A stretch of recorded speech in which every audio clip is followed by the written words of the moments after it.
Okay, should be live. Let me know how the chat is, how the sound is, how everything is. Please hit the like button. Really helps. It's going to be a fairly short stream this week just because last week was so long. But I have some good ones planned that are upcoming. And this one, I like to every month, at least once, give just do an AMA where basically I focus on the chat because I know I can run on and on and on and not address the chat always. So I like to focus on the chat. I like to let people who watch, ask questions.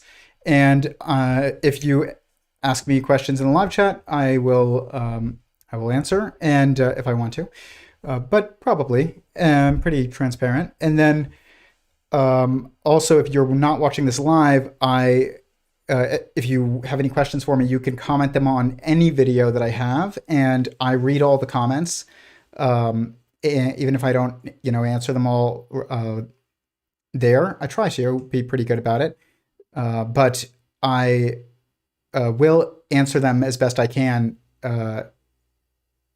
which is usually pretty well. um, in an AMA. So it doesn't matter when you commented. You could comment it 2 weeks from now, and the next AMA, I will address your comment. So, all right, looking and sounding great. Great. Thank you to my lovely wife for always being my number one fan, even on here for the first 5 minutes of the stream.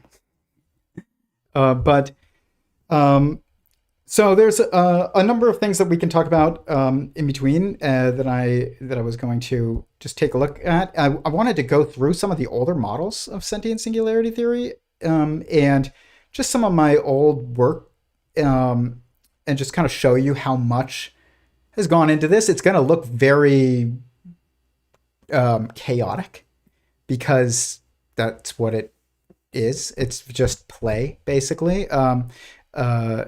Is how I found really any of these models. And so they all start off in not exactly the way that they end up, in the end. So I wanted to go through that. I have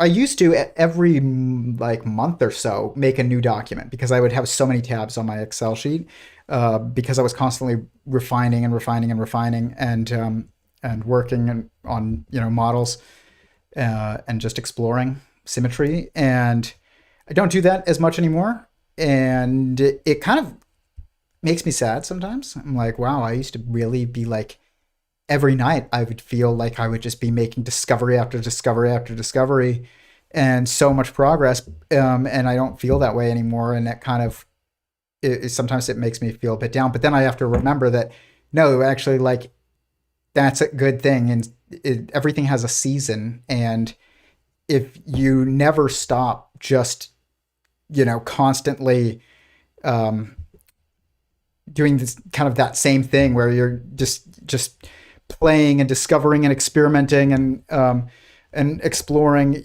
you don't have the ability to actually then refine it and communicate it and implement it and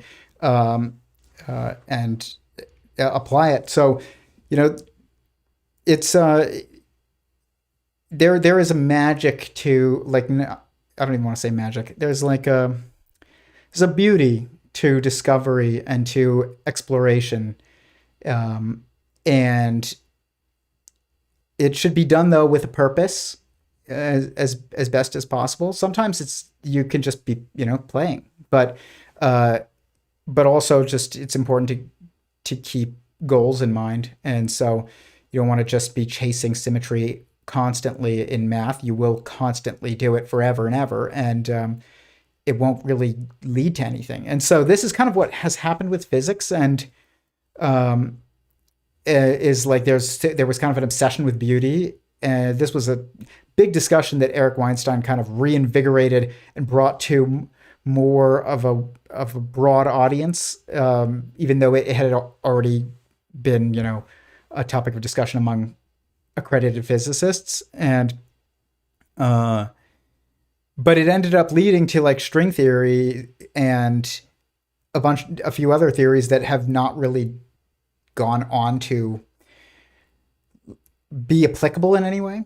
And so what's interesting is like when you see people who are usually involved in the new age community, they'll be like constantly chasing symmetry patterns. And I mean, I get it. There's beauty, man. There really is. We'll look at some. But uh, it is endless beauty and it is endless symmetry. And that's just the nature of a self-referential system that is generative, is it's endlessly, there's endless symmetries being produced, and symmetry is beauty. And so, but and there's nothing wrong with chasing that stuff, but you can't, that can't be the overarching goal of I guess something that's more like of a defined theory or defined project. That's fine for play. I mean, I do that. Everybody do. So it's just art. Basically, art is exploration. It's like, what happens when I play this note instead of that one, and what happens if I hit this note after that one? It's like um, that's just exploration in music, and it's also, you can do it in math, um, and you can do it in all kinds of things, but it can lead to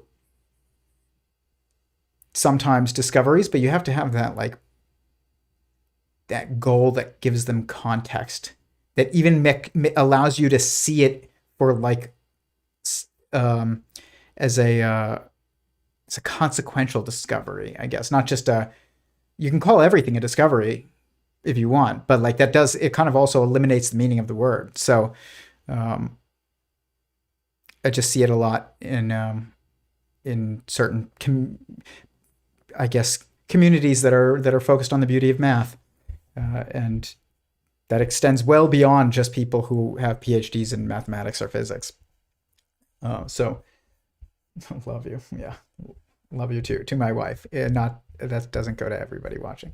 Is sometimes people will be like, a couple times people have said I love you to me on here, and I have been like, oh thanks, love you too, but then I like took it back always, because love is like to say I say I love you to my wife because um she's my me being her husband, it means that my entire life is like loving, is me loving her. It's interesting when you have a Jewish ketubah, which is a marriage certificate. It usually, a lot of times it starts with like my beloved is mine and I'm my beloved's or something, and it makes me, every time I read it, it makes me think of the word beloved, and just how that is much closer to the original term meaning of the term love. And um, people say, like Lex Friedman says, "I love you" to his audience all the time, and it's like I want to one day ask him what does that mean. I'm sure other people have asked him, but I would be curious to know what he thinks the definition of love is. But to love is an action. It's not something that you feel. You can feel loved, but you don't love someone in any way other than acting a certain way towards them, which is always like, in their best interest, um, or at least what you believe it to be their best interest. You're doing something for them, not for you, but for them. That's what it means to love. But because of movies and books, they probably needed a way to show extraordinary commitment in a very short period of time, because you don't have a lifetime to do it. You have like one novel or one movie. And so they probably started saying, I love you. And then we started saying it. I think that is what happened. To be loved, like to be loved. I am the being that is loved by my wife, and she is the being that is loved by me. That is like a much more accurate like interpretation. And I said on here, and you can watch it in my wedding that I live streamed on here. It's on my YouTube channel. If you search it, wedding, it's there. In my vows, I say, I promise to love you even in the very rare moments that I don't like you. And there, if you spend enough time with somebody, there you will spend time. You will get moments with them where you don't like them, but you can still love them. And I'm grateful that my wife and I, have historically been quite good at doing that. Even when we are frustrated with each other, which is rare actually. Like throughout the years, that we get actually like mad at each other. It's very rare, but we treat each other well usually, and even in those moments, not even usually, pretty much always. And I that is a critical thing. That is really, really critical. Manus Friedman says, you should the most important advice in a marriage is to respect each other, not to love each other, because what is that? That is the same thing as respecting each other, but people don't think of love as meaning that anymore. We say, I love all the time. I love this pen. I've said, I love this pen countless times, but that's not actually a proper use of the term. I really like this pen. That's what that means. And when you say, I love them, like, I remember saying that about like girls in middle school. I remember saying that to my parents once, being like upset that this girl like didn't like me, and I had a crush on her, and I just remember being like, I love her. I barely knew that girl.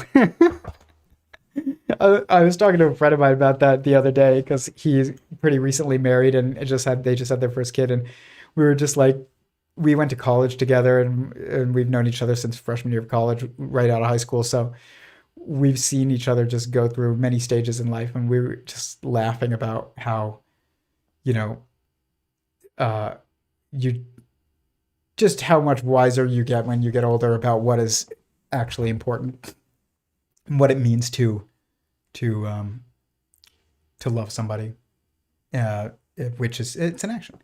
So you can love them even when you don't like them. That is how you know the definition of the term. If it just meant really, really like, we wouldn't need the term love. We'd just be like, I really, really like that pen. But which is how we should be using it. But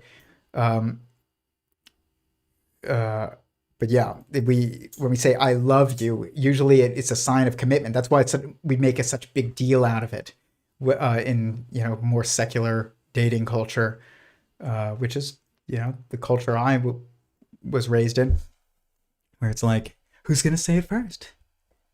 You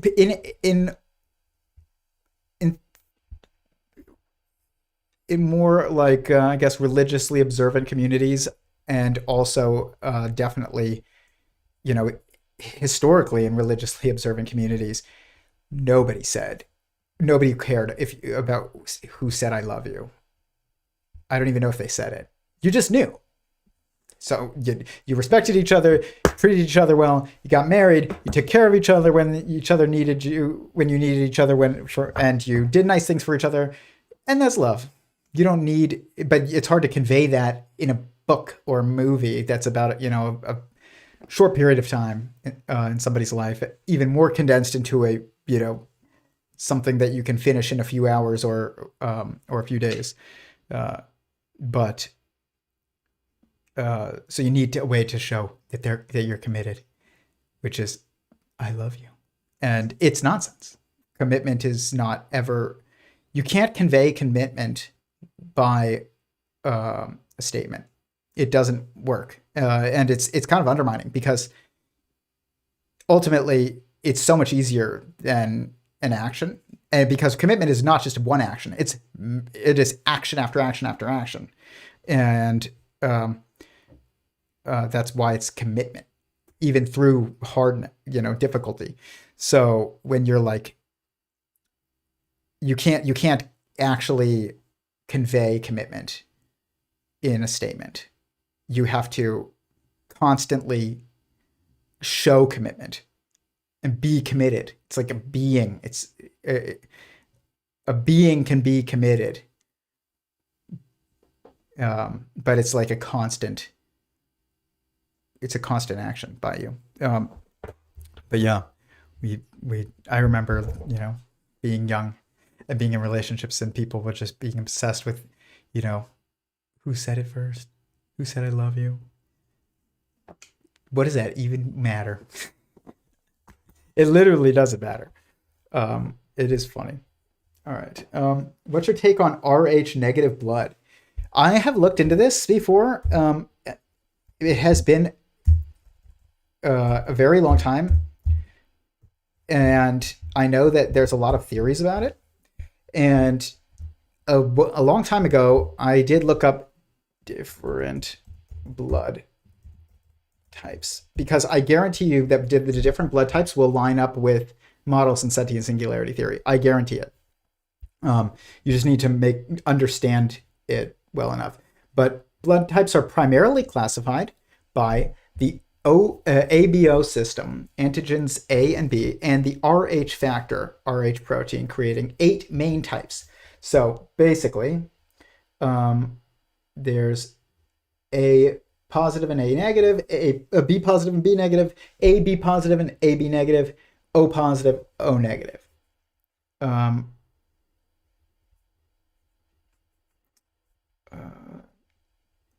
That's 4, by the way. What are the 4 primary perspectives in sentient singularity theory? It's the first quantity that comes up in sentient singularity theory after 1. Is 4. Really, in terms of a symmetry pattern, really, that constructs a manifold. So here, open recent sentient singularity theory models. So that makes sense. And I've known that for a while that lines up, but I bet you there's a way that we could look at it that would make probably 6 and then 8. So let's see. Rh negative blood means your red blood cells lack the rhesus protein. I know people think that some people think that it proves, or it is evidence of like extraterrestrial or non-human intervention or association or integration. I don't know the exact details of the theory, but I've heard people talk about it. I'm still reading here. Rh negative blood is unique because it lacks the rhesus protein on the surface of red blood cells, making up only about 6% of the global population. Its key significance lies in its transfusion safety, emergency universal blood types, and preventing dangerous pregnancy complications. Rh negative individuals can only safely receive Rh negative blood. If they receive Rh positive blood, their immune system will treat it as a foreign invader and build antibodies that can trigger life-threatening reactions like autoimmune issues. It's not even autoimmune. It's just your immune system.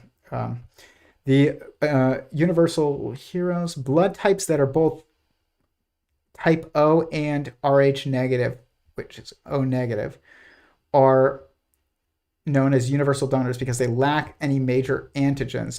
O negative red blood cells can be safely given to almost anyone, making them highly prized in emergency rooms. Similarly, A negative platelets are considered to be universal platelet type. Interesting.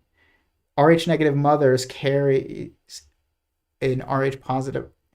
If an Rh negative mother carries an Rh positive baby, their blood can mix, causing the mother to develop antibodies against her own baby's blood. While harmless to the first baby, these antibodies can attack future Rh positive pregnancies. This is prevented when routine medical management using RHOD, immunoglobulin shots. So basically immunosuppressant shots. The Rh negative trait is recessive genetic mutation, meaning it has to be inherited from both parents. Yeah, I say obviously, but that's not obvious to everybody. But I have a background in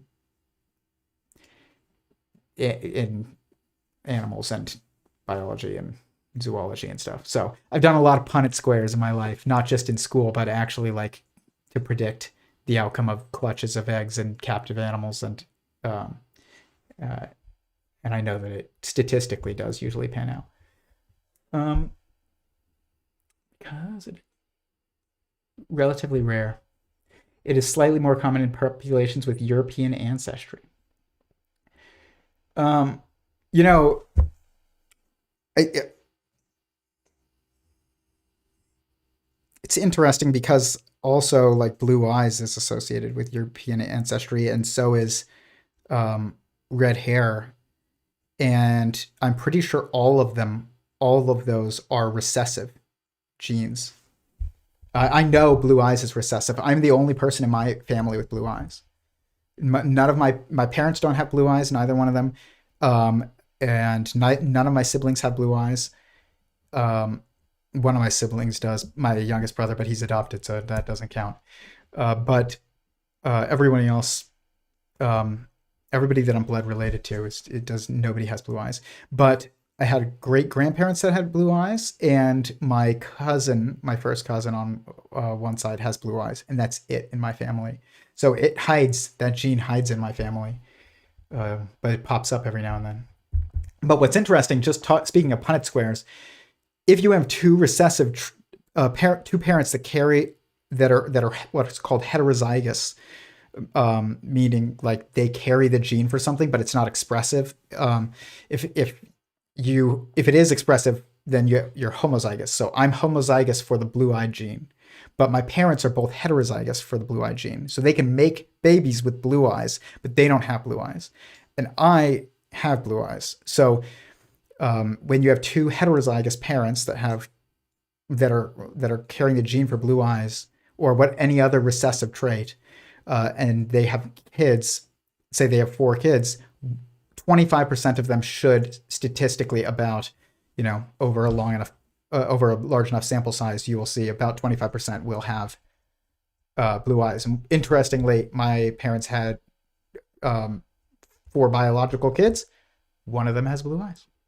And what that means is that statistically, 2 of them should have, so 50% will also be heterozygous, and 25% won't be heterozygous or homozygous. So if my siblings follow the stats, 2 of my siblings can have kids with blue eyes if they also have kids with somebody who also carries a gene for blue eyes, and one of them should not be able to have kids with blue eyes, no matter who they have kids with. Even if they have kids with somebody with blue eyes, all their kids, 100% of them will be heterozygous for blue eyes, but none of them will have it. So like my wife, her family's Nigerian, probably not a lot of blue eye. Very unlikely that that she's heterozygous for blue eyes, and she has brown eyes, and I have blue eyes.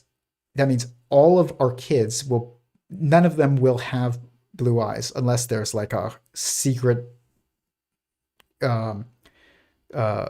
gene that's been passing on for heterozygous for blue eyes in my wife's family for a long time. But it's probably unlikely. And but my daughter, she can have kids with blue eyes, but she does not have blue eyes. She has brown eyes. And my wife's like, well, what if one day we have a kid with blue eyes? I'm like, it's very, very, very unlikely. But if she doesn't have the gene, it's 100% impossible. Or it should be, provided there isn't another mutation that independently takes place in our, with us. But in terms of just like mutations that already exist for eye color, we will never have kids with blue eyes.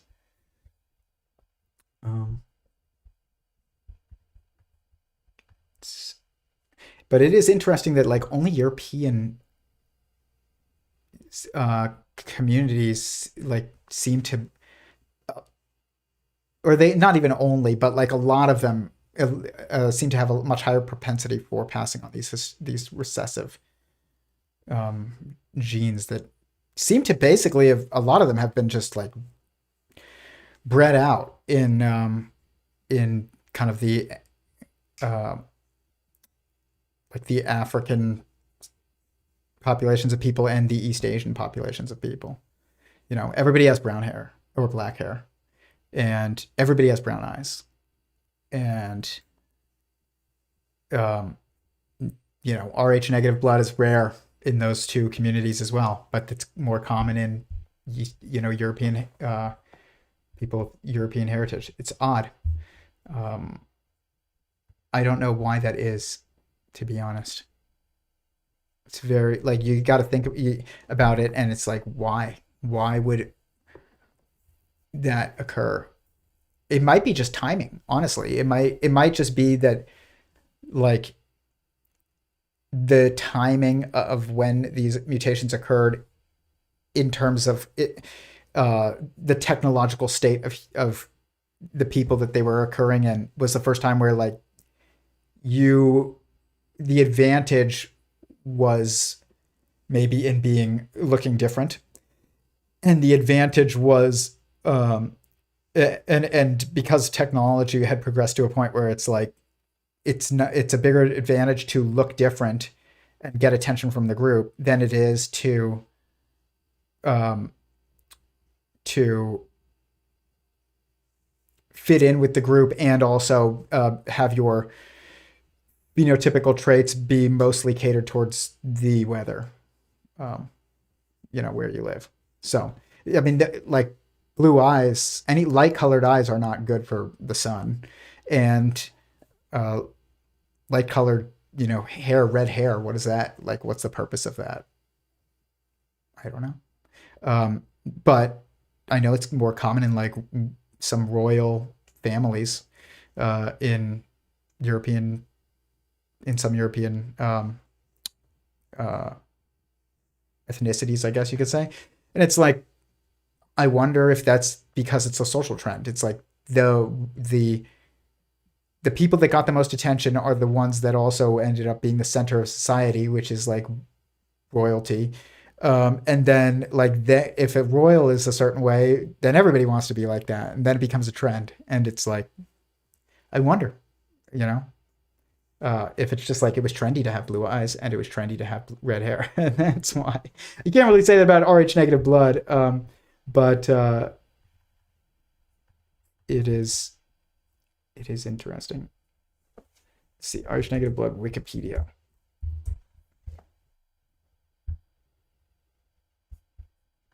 Okay.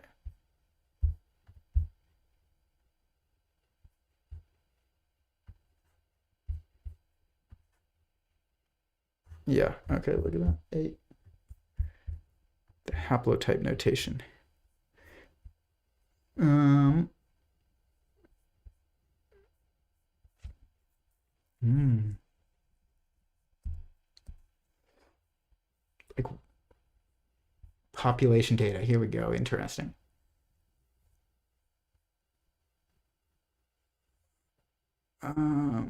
Albania. I don't even know what that is. Southern European ethnic group. Wow, Britain's pretty high. Ethiopians. That's fascinating. Look at that, 19%. Let's go to another African, Nigeria, 6. See that Ethiopian people are fascinating. They seem to have like they're just different from a lot of other kind of sub-Saharan African populations. It's a huge, um, the largest the largest African Jewish population is Ethiopian as well. Um, Second largest is Nigerian. Okay.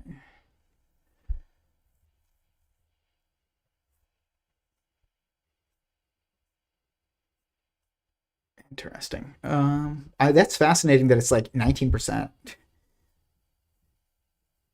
of Ethiopians. Koreans, Japanese, less than 1%. Indonesian, sub Equatorian African is 1 to 3%. See, that's what I mean. That's really low. That's like less than half of it's like 50 to 20% of even Nigerian, and that's like 50 to 30%, 30 to 50% of Ethiopian.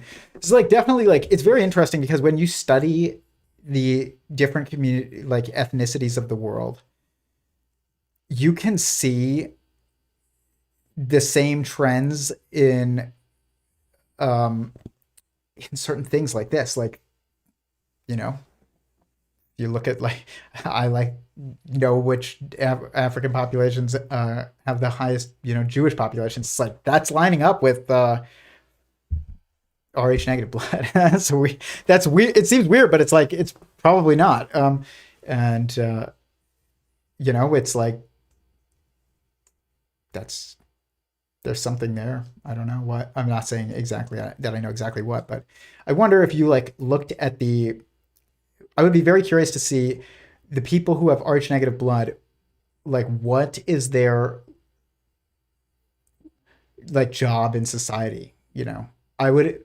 I wonder if they, are more likely to be. I don't know. Have certain jobs or um, whatever, just patterns of behavior and like having like certain niche patterns, socioeconomic niche patterns. I bet you they have it. I'm not saying it's causative, but there's something there that has with these like recessive traits that is highly, highly linked to um, like the development of like advanced society, I guess. I don't even want to say advanced, but the uh, instantiation of institutions almost is what it is, because that's just the way that it has to be with anything that is like makes you a little different, but and isn't necessarily um, an wouldn't seem like an evolutionary positive. So, for instance, like there is a outside of society. So, for instance, there's a disease that both my parents were tested for. So neither one of them was a carrier, which means I can't be a carrier. If neither one of my parents is heterozygous for a certain trait, then I cannot be heterozygous for it. And but there's a disease that's also common in like Jewish Eastern European Jewish communities where it's called Tay-Sachs. It's not common. It's actually very rare, but it's much more common or it's much less rare in certain Eastern European Jewish populations. And if you're heterozygous for it, for the disease, you're fine. But if you're homozygous for it, then you are going to die. It's like very early in life. Like I think you don't even live past like 3, and it usually lasts, I think, Tay-Sachs disease. But it's a rare fatal genetic disorder caused by a gene mutation. Inheritance. It is autosomal recessive condition. But they appear normal at birth, but symptoms usually develop around 3 to 6 months of age. These include developmental delays, loss of motor skills, and an exaggerated startle response. Like they're easy to jump scare, kind of like a fainting goat or something. And hearing, vision loss, and a characteristic cherry red spot in the retina. I didn't know that. Progresses to seizures and paralysis, and the children typically do not survive past early childhood. It's awful. It's awful. And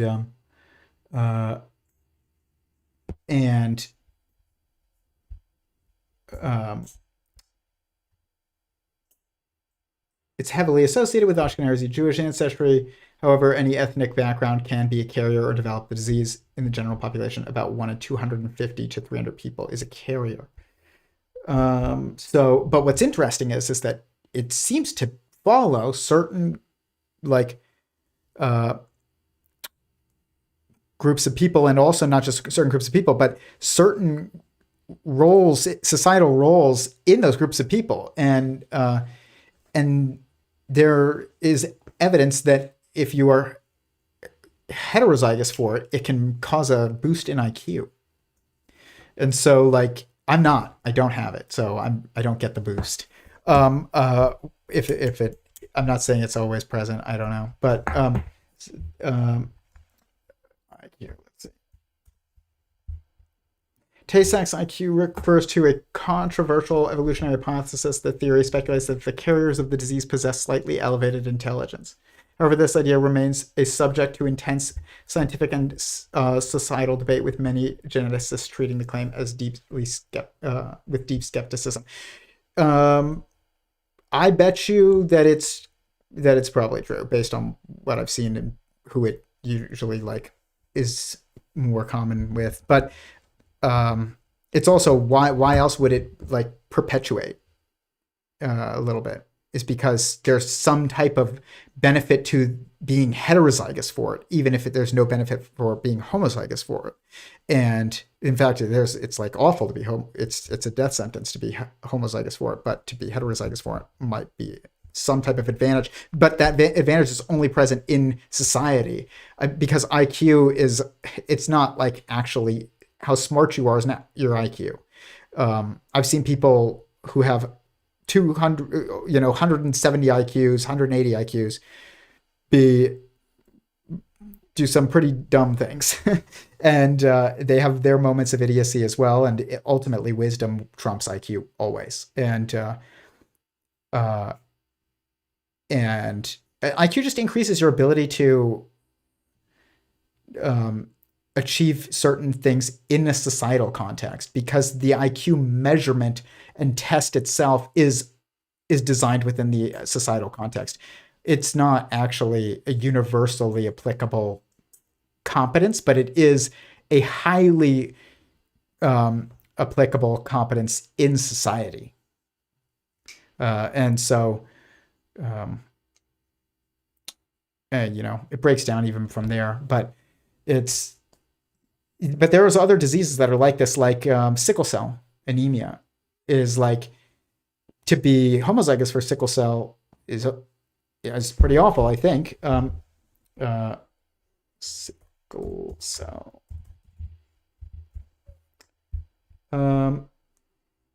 Is a group of inherited blood disorders where red blood cells become hard, sticky, and crescent-shaped.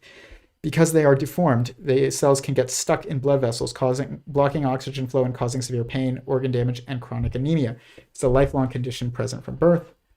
And sickle cells die after only 10 to 20 days instead of normal 120 days.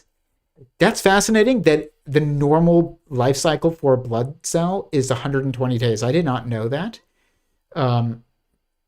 In the Bible, it says that man will live is limited to living for 120 years. And it seems like cells are around that. But a day, our year is their day, it seems. Which makes sense, actually, in some ways. If you think about like what it is, it's like a complete cycle of the seasons. It's like their spring is our morning, and our middle of the day is their summer, and our end of the day is their winter, and our evening is their fall.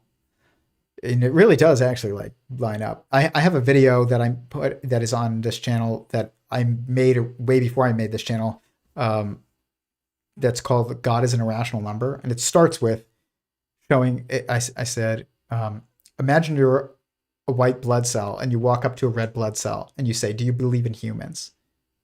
And it's basically saying like, you can't see God if you're inside of God. You can't, just like a red blood cell can't see humans from inside of a human. So it can't prove that humans exist, but humans also, they do exist, and they are, it's just a forest through the trees problem that I was presenting. And that is the issue with God. That's why you can't see God like physically, is because you're inside of him. Like you cannot get outside of him to see him. No one can. That's not even he can. Literally, no one can see God from outside. Which literally means like you can't. No one can see God from like a third person view.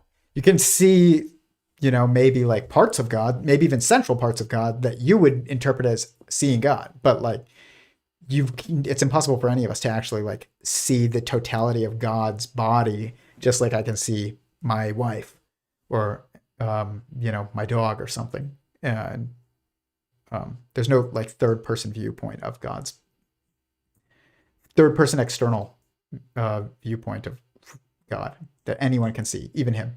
It's a limit. It's like, can God create a rock so heavy you can't lift it? That's a really dumb question. But can he see himself from an external third person perspective? No, he can't actually. There are limits that he has, but they're not like, they're limits that are caused by him, not by us or anything. But the point is that, cells are, at least a lot of cells, maybe even all cells, are sentient beings, most likely. And it seems like they have similar patterns of life cycle to us, which obviously that would make sense. Again, chasing symmetries.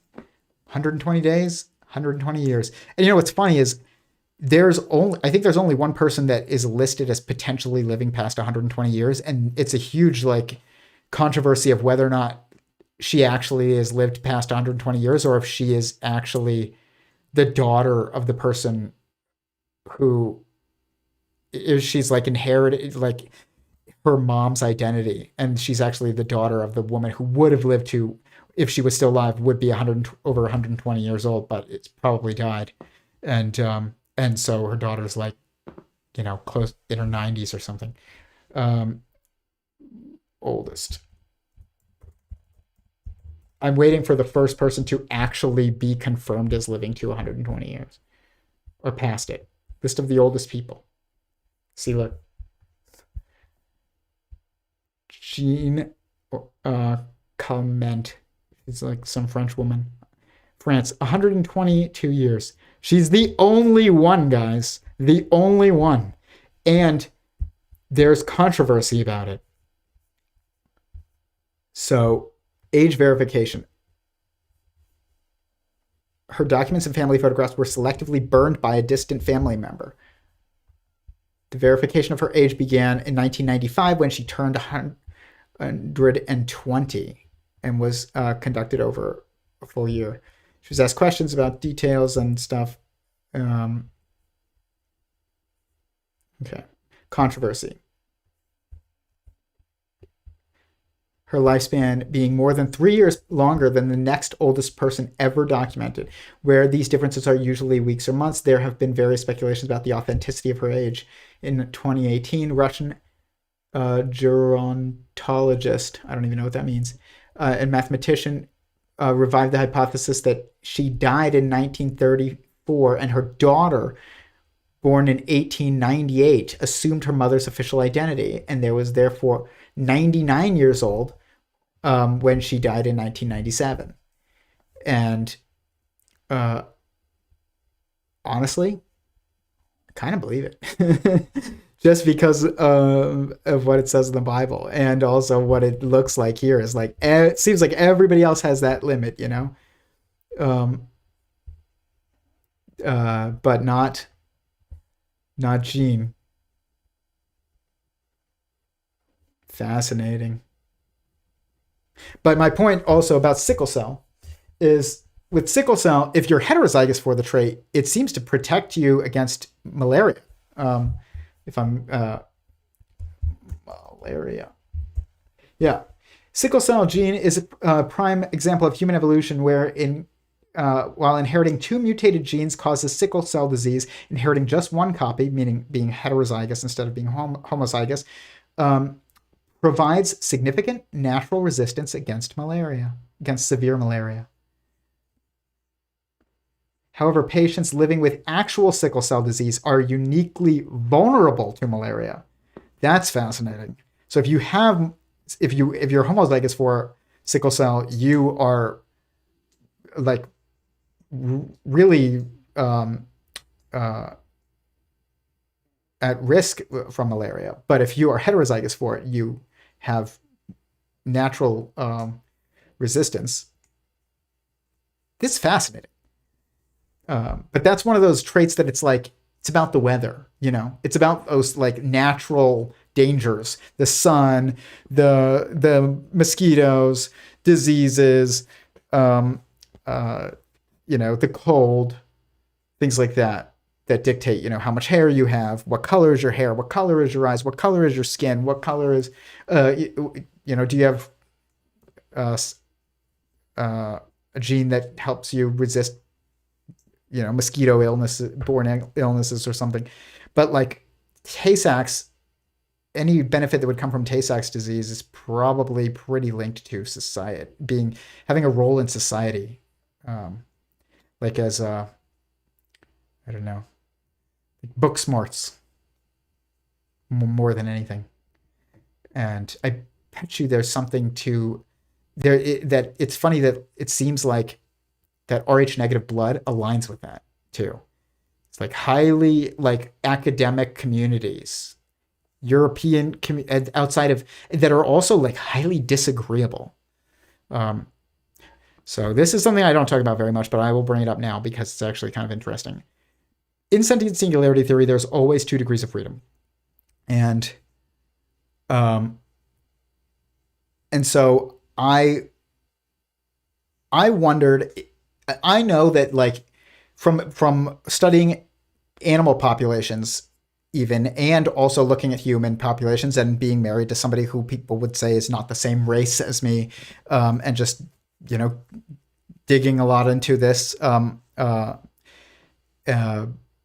looking at it from the perspective of being a human involved in, like, from a first person perspective of navigating like a social environment with a multiplicity of phenotypes, but also like being from a zoological perspective, looking at animals, populations of different species where there's a duality or multiplicity of phenotype present. And there's always 2. So these what we call race is not, it doesn't make sense to call it race. I don't believe that makes sense. And because what it is,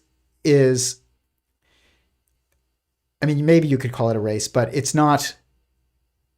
We have race and ethnicity and all these different terms that we kind of use interchangeably, and none of them is like that defined, but we kind of need one that is more defined. But when we're talking about phenotypes and also behavioral tendencies as well, and cultural tendencies, everything, there's always 2 degrees of freedom. And so in humans, people will say black, white, and Asian or something. And it's like, that's probably not actually what's happening. They'll say it's like Caucasian, Asian, and African phenotypes or races. But I think phenotype is the best term. It is the most technically accurate term for it, because we're talking about the way somebody looks specifically, in how we are classifying it. Not saying there aren't many different trends that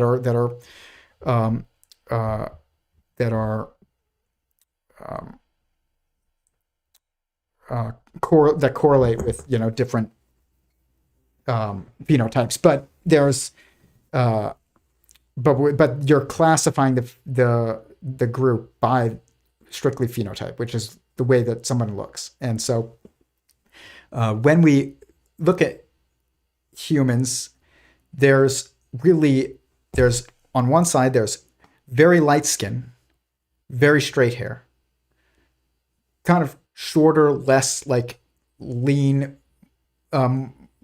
build, more like just less lean, I guess, smaller stature, Smaller eyes, smaller facial features, nose, lips. And then on the other side of the spectrum, you have like darker skin, curly hair, and also dark hair. Dark hair and dark eyes are the norm in both phenotypes of people. Actually, the blue eyes and red hair or something like that, those are recessive traits that are like trends. Actually, they're not like phenotypes. And because phenotype is about all these different, any possibility space, according to sentient singularity theory, always has that duality of degrees of freedom, and plus an intrinsic constraint plus an extrinsic constraint. So when we look at human phenotypes, the way that we would actually probably want to get a better picture of like what the possibility space is of these phenotypes is, there's like more what we call like an East Asian phenotype, light skin, straight hair, small stature, small features, and then there's like an African phenotype.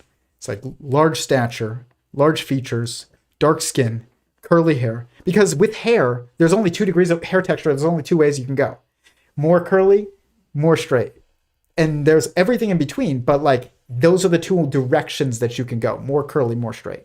That's what I mean by 2 degrees of freedom. When we're talking about skin color, there's really only 2 directions you can go: darker or lighter. And with your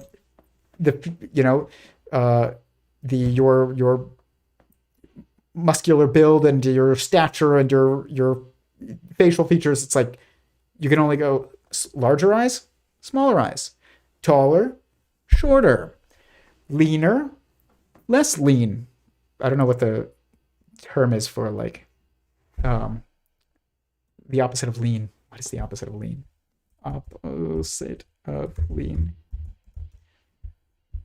Depends on fleshy. That's what it says. Fat or fleshy.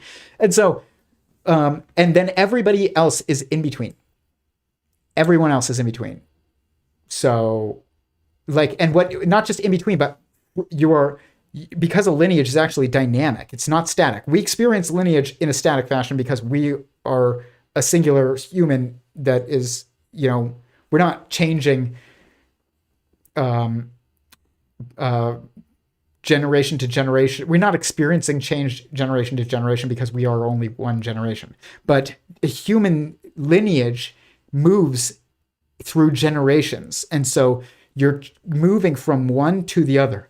So everyone is either is on this plane of possibilities when it comes to phenotype, and is you are in a lineage that is constantly moving, and some are moving faster than others, some are moving more than others, but like everybody is moving. Every time everyone that has children ends up moving their phenotype closer to more down one direction and further away from the other, more towards one phenotype and further away from another.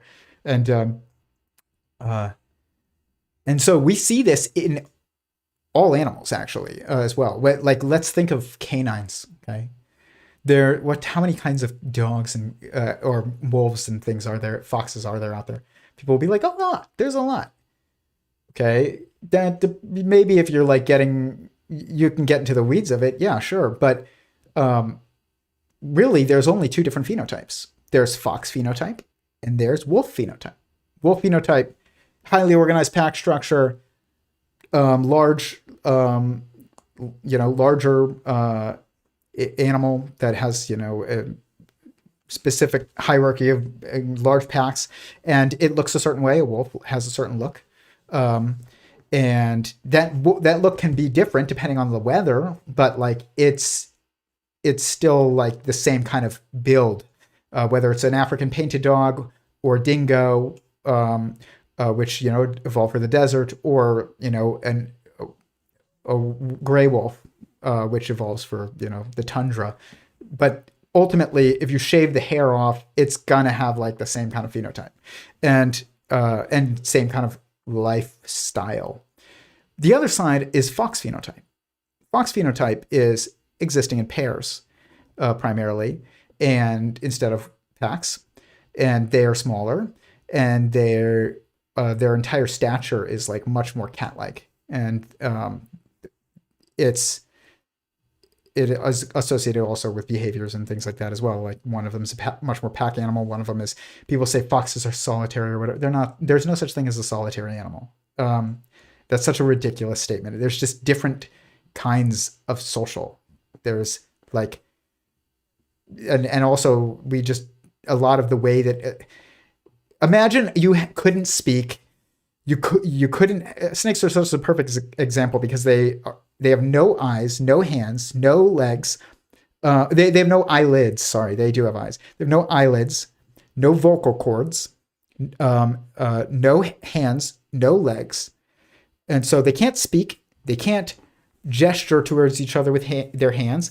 They can't walk. Imagine how you would communicate with another person if both of you were just a torso and a face with no eyelids. You couldn't even blink at each other, and you couldn't speak. Like, how are you going to convey affection? How are you going to convey hostility? How are you going to convey acceptance, friendship? The same way snakes do. Exactly. You're going to do exactly what snakes do. Sometimes you're going to hang out with each other. Sometimes you're not. And sometimes you'll like wrestle. And sometimes you will run away, slither away from each other. But like nobody is sitting and just chatting to chat. But you'll cuddle. And what's interesting, snakes and lizards kiss. Birds kiss. Kissing is not a human thing. That's an animal thing. Dogs kiss. Cats, but yeah, my point is like there's really only two different types of canines, and that's also true of cats. Like, but that's true of humans. That's true of everything because there's only 2 degrees of freedom. You can go more of this or less of it. Ultimately, it's like more curly hair or less curly hair, straighter hair or less straight hair. It's the same thing, but like it's also because every trait is independent, you can go more towards it or less towards it. It just creates constantly duality of degrees of freedom, and it manifests and goes everywhere else. So the way that we classify race is really terrible, and I don't say that as an idealist of any kind of like personal idealistic reasons. Obviously, people will probably not believe me on that because my wife is Nigerian, but I thought long about this and well before, even getting married to my wife. But I see it in the animals that I study in the wild, and you can see it. Like you can see all kinds of, phenotypical patterns that they're all over the place, and it's the same ones. It's fascinating. They're in snakes, and certain snakes that are known to be quite variable. Like Amazon tree boas are one. It's a very variable species of tree boa from South America.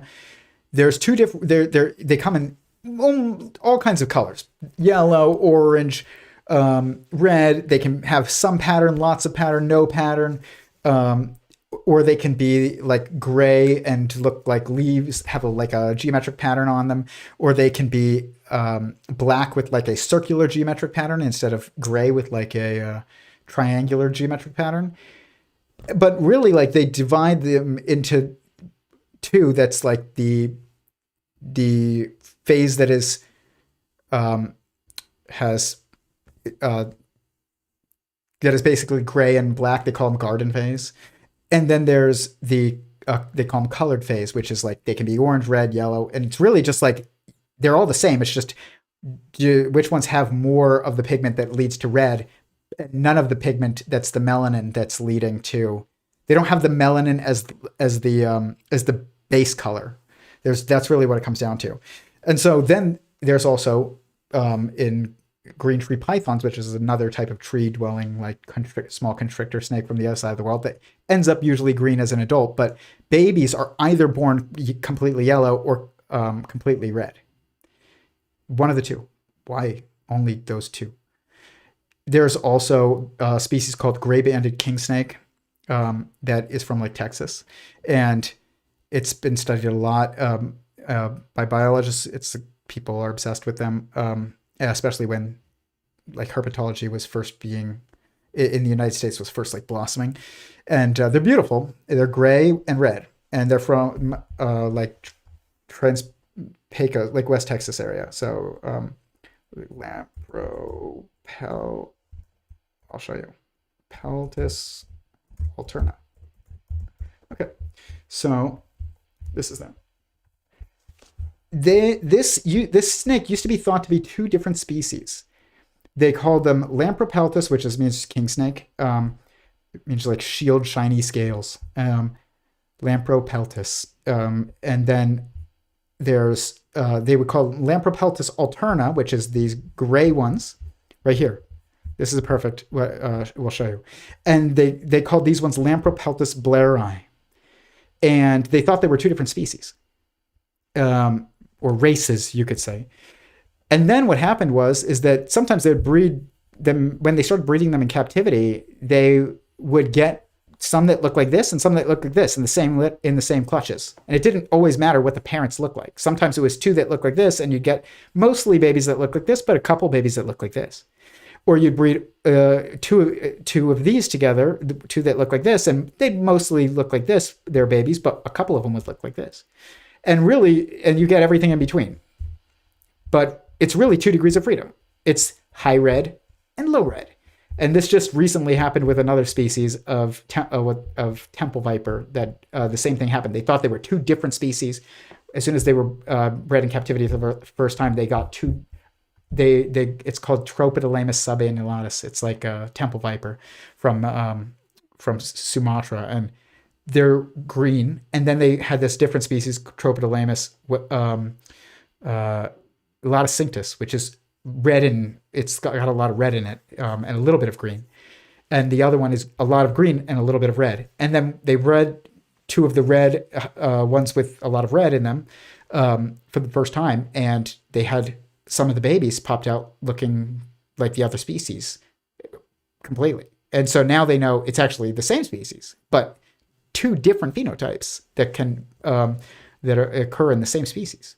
And so, but you would never know if you never saw like exactly what the parents look like and what the babies look like. And so it's fascinating, but it's in snakes, it's always like this high red, low red. And, but it's two different phenotypes, and high banded, low banded.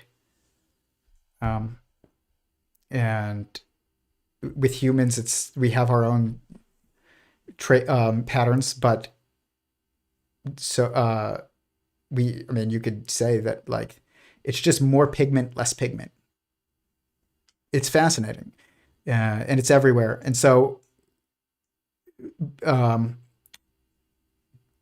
we think about like the traits of humans very wrongly, and we group humans. We don't have the proper terms for what is like, a race. I'm gonna go to the chat. So hit the like button if you're finding this interesting. I know I need to go to the chat. Okay. And you are one of the only people I know of, that has a good chance of helping me with a direction of an answer-ish situation. I get a beer and coming right back. Okay. You've said that when dying, you move to a state where you can't affect things anymore. What do you think the first person experience of that will be like? I think that you will be able to feel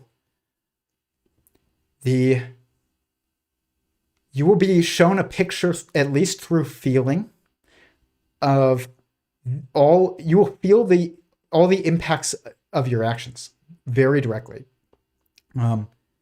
Because in some ways you'll be way more connected. A lot of our vision and our senses and our smell, hearing and things, and our ability to interact and maneuver, it's actually because we're slightly disconnected. Otherwise, you wouldn't be able to make changes and move. But once you get more integrated into the system as a whole, you feel it more because you are more connected, metaphysically connected, which means more emotionally connected, but you are less physically connected, which means like you can't make impacts on others anymore, but you can feel impacts on others even more than you used to. So that's what I think is the experience of that. Is I think you're going to feel the full impact of every good thing you've ever done in your life and every bad thing you've ever done in your life. Every bad thing that you thought wasn't a big deal, you're going to see how that impacted. So you're going to feel how that impacted someone else, and impacted someone else, and impacted someone else, and impacted someone else. You're going to feel the feelings that were caused by your actions. Probably. I don't know for sure, but this is what I think. And I think it's logical. It's not just something I want. Why would you? I don't know if I would want this. I don't know if I wouldn't want it either. It's just like, it's going to be the most blissful experience ever if you, every time you are feeling the impacts of everything good that you did on everyone, you're going to see that you did that nice thing for that person, which allowed them to do that nice thing for that person and made them feel a certain way, and which allowed them to do that nice thing for that person, which made that person feel positive in a certain way. So all the positive feelings that you caused, you will feel, and all the negative feelings that you caused, you will feel, I think. And that's going to be a very revelatory experience. It'll be the most humbling experience probably that you ever have, or you or I ever have, and any of us ever have. And you'll be so much wiser afterwards. And you'll feel the impacts of the feelings of others. You will feel the feelings of others in certain ways, probably in real time. So, it just it makes it so that you wouldn't even most likely want to do anything that isn't already happening at the direction of God, because you know he's got it, and you also feel just the more bigger picture. You see the big picture, but in a way that is really, you're feeling emotions. You're feeling the emotional big picture, which I think that's what it's like.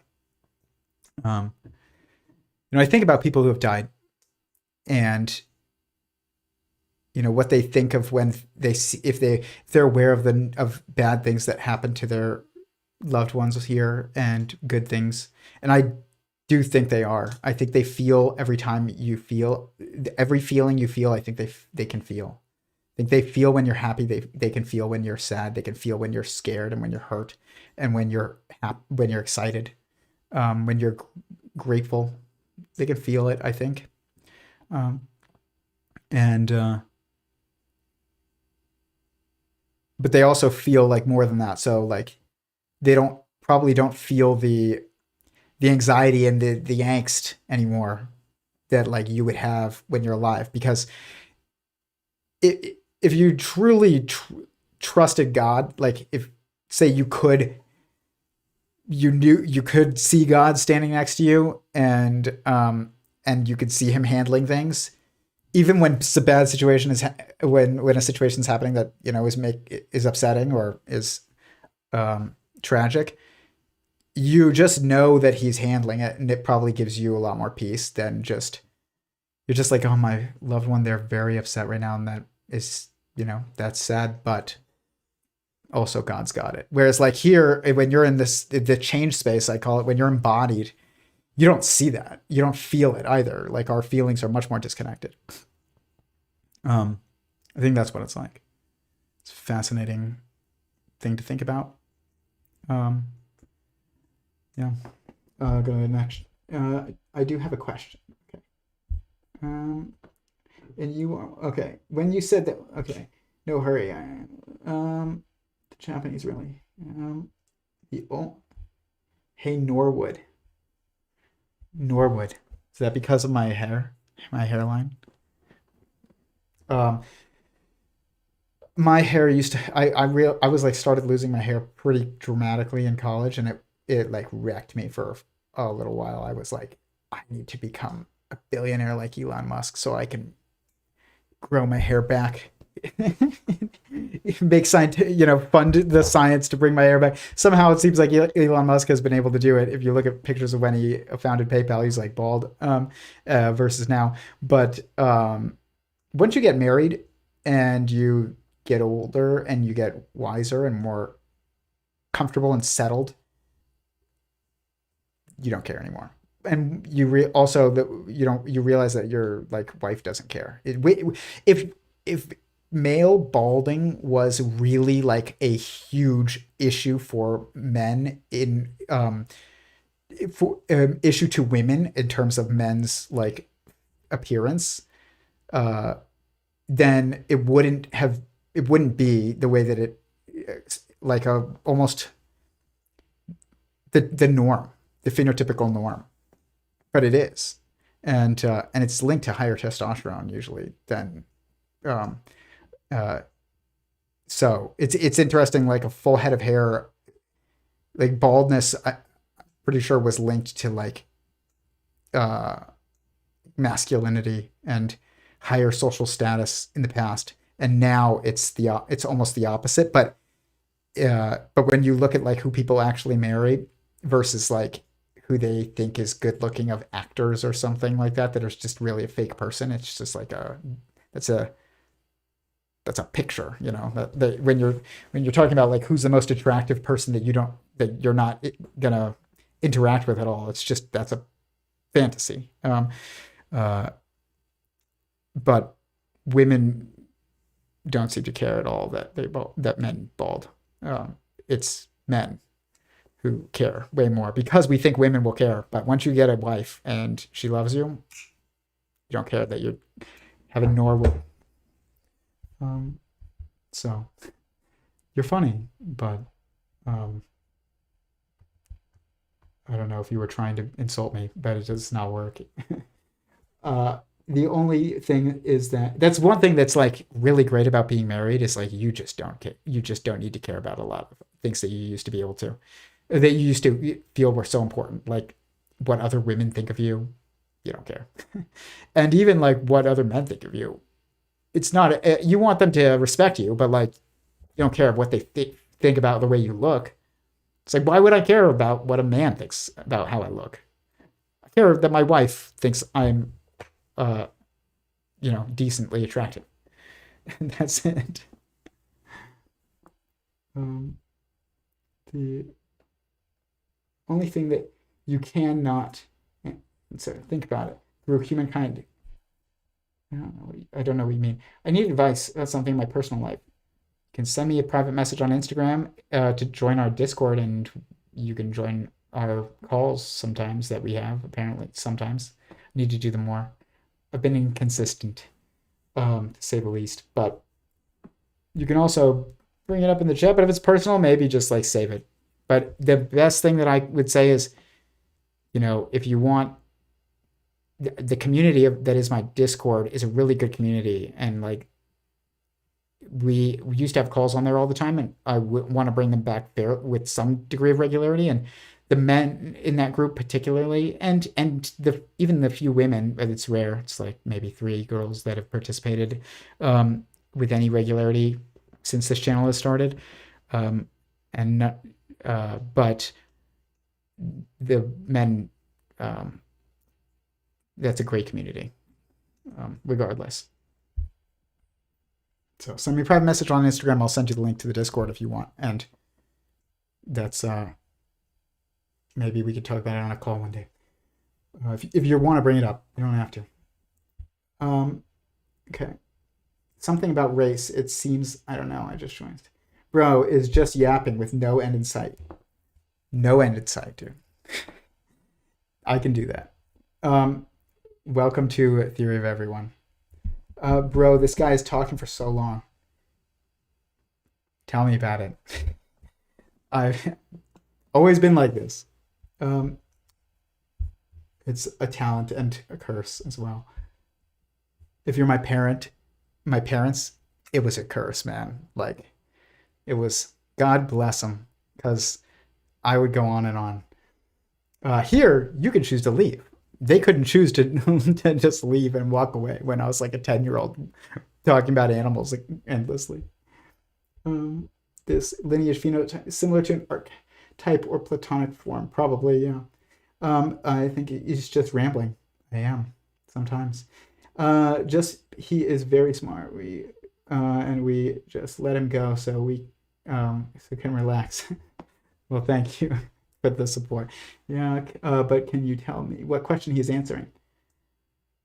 Um, was talking about it was originally a question about Rh negative blood, and then I started talking about trends that occur in different groups of people and that line up with Rh negative blood, and then it led to like discussions of like ethnicity and race a little bit. But I think that those terms are, particularly like race, I don't know what that means.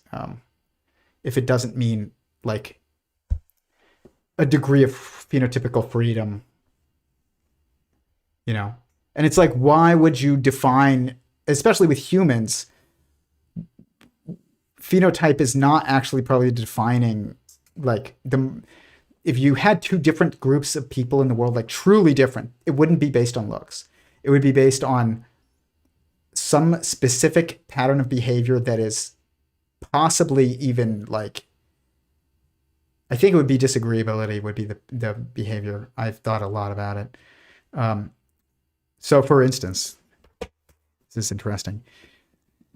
I've talked about this in the past, but sentient singularity theory, if you apply the degrees, the symmetry patterns of sentient singularity theory to a certain situation, you can make predictions about what you'll find. And so I made this prediction years ago. I was like, I see actually what's going on with phenotype now, and or phenotypical race, you could say, is just 2 degrees of freedom. You could go more towards what people would classify as like dark skin, big, muscular build, tall stature, like, curly hair, whatever, large features, or smaller features, lighter skin, straighter hair, um, uh, less lean, whatever.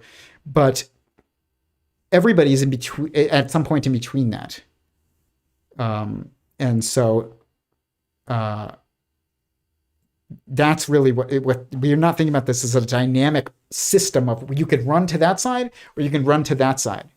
We're thinking about this as a static from what we can see statically, but really like we're in a dynamic system and we don't think about it that way because we're individuals in a system that is actually a lineage-based system. So anything that if you're ever going to talk about like different types of groups of people, that have anything to do with heritability, you're talking about looking at things from a lineage context, which is dynamic, not from a static individual context. We're trying to classify the races of people based on static snapshots. And that's not actually that will not tell you what's happening. Happening implies it's dynamic. You need to be able to see what direction is that lineage going, and what direction is that lineage going. And turns out there's only 2 directions that lineages can go, and they probably go like this, back and forth on all different things. But for if there was really truly 2 different, like, I guess like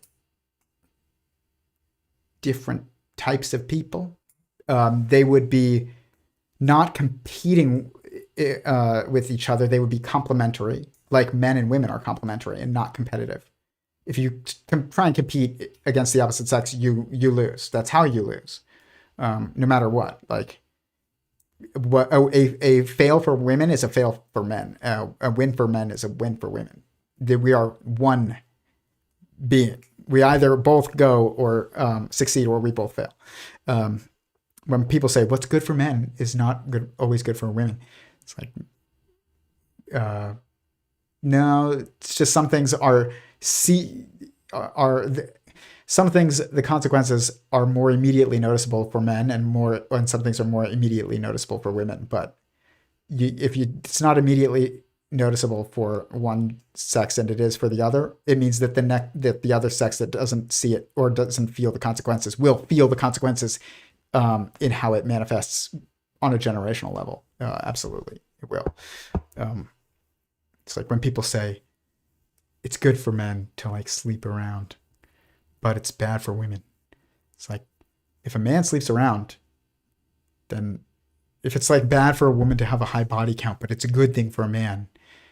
But the thing is that every time a man sleeps with a woman that he doesn't marry, he's adding to the body count of a woman, which is then, causing trauma for women, which then men have to deal with, because eventually you're going to want to get married. And then when every woman has been traumatized by a bunch of men, now you're finally ready to settle down. That's your market. It's like, okay, there's nothing that's any double standard idea. There's differences, different roles, but there is not like double standards in behavior. It's not good for men to like sleep with multiple women, and bad for women. It's bad for both people. But this is probably true, I would imagine, if there's two different groups of people in the world, it would be based on behavior, and they would be complementary. And as soon as they started competing, it would be catastrophic. Just like when men and women compete, it's catastrophic. And so I had this idea, and I was like, what would be the behavior that would be the divider between two different groups of people? And I was like, it's probably disagreeability. There were lots of reasons why I arrived at that. And it was like a long line of deduction. It wasn't just like I pulled that out of my hat, or flipped a coin or something. I really thought deeply about what, can it be this? No, because of that. Can it be this? No, because of that. Why could it be that? Like, yeah, it's probably that. And disagreeability is something that impacts how we approach everything in life. So I had this idea.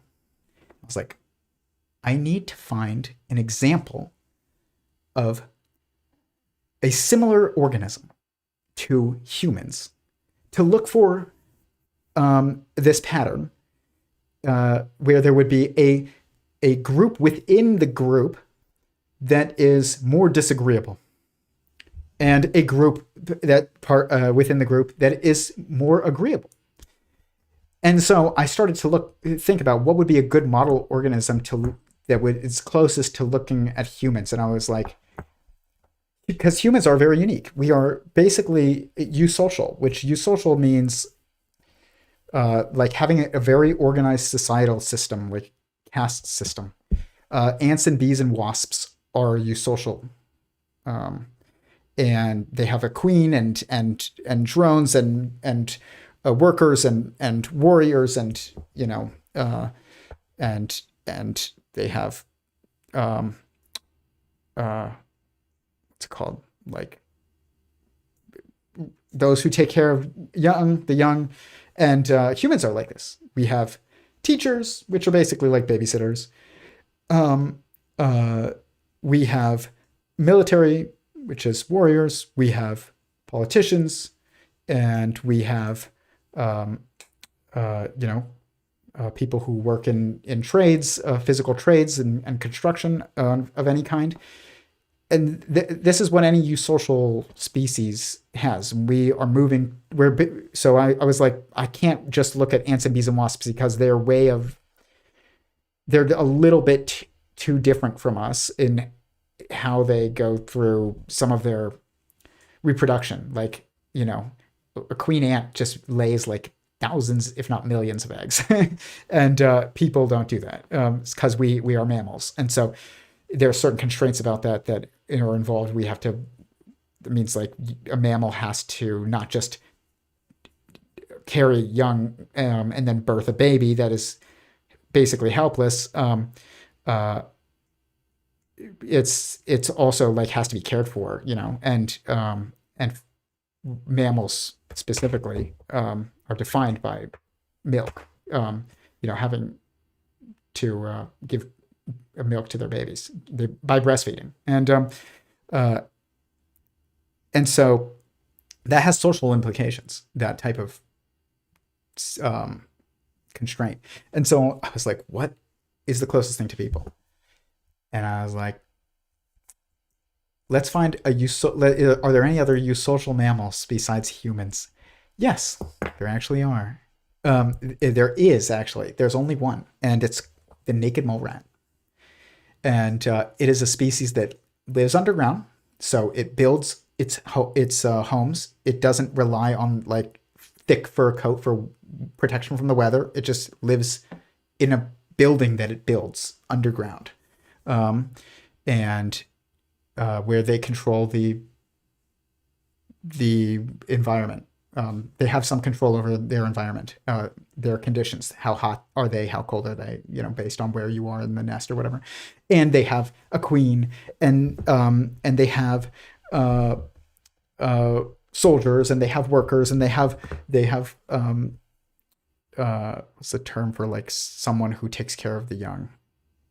It's like a nurse, but for children. I don't know. The childcare workers.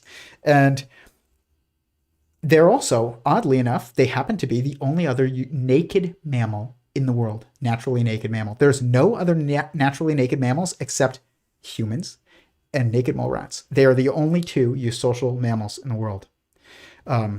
And so I was like, wow, dang, I'm onto something here, because there's a pattern of a phenotype that's emerging from this pattern of behavior, where we're now relying on the group and our technology, meaning like building buildings and living in that, and relying on the group cooperation for survival instead of just having the thickest coat or being the fastest or being the strongest. And so what happens is that all the hair seems to disappear. And it's not just because it's not necessary. You have an appendix and it doesn't seem that necessary anymore, but we still have it. But things don't disappear just because they're unnecessary. It's usually also like there's an advantage to not having it anymore. It's like a waste. But not even just that, but like maybe sometimes there's an added advantage, not just an intrinsic advantage to not wasting resources on it, but it's like there's also an added advantage to being naked. And I was like, why are they naked? And I thought about it, and I was like, what do we like about each other, about humans? It's like looking at each other naked. Like that's, and it lets you see the other person more clearly. And here's the thing: if your survival is mostly dependent upon you being valuable, seen as valuable to the group, the easiest way to do that is by showing off how attractive your body is before you even speak. And we see that with humans. Like if you show your body and it's attractive, like people will take care of you. And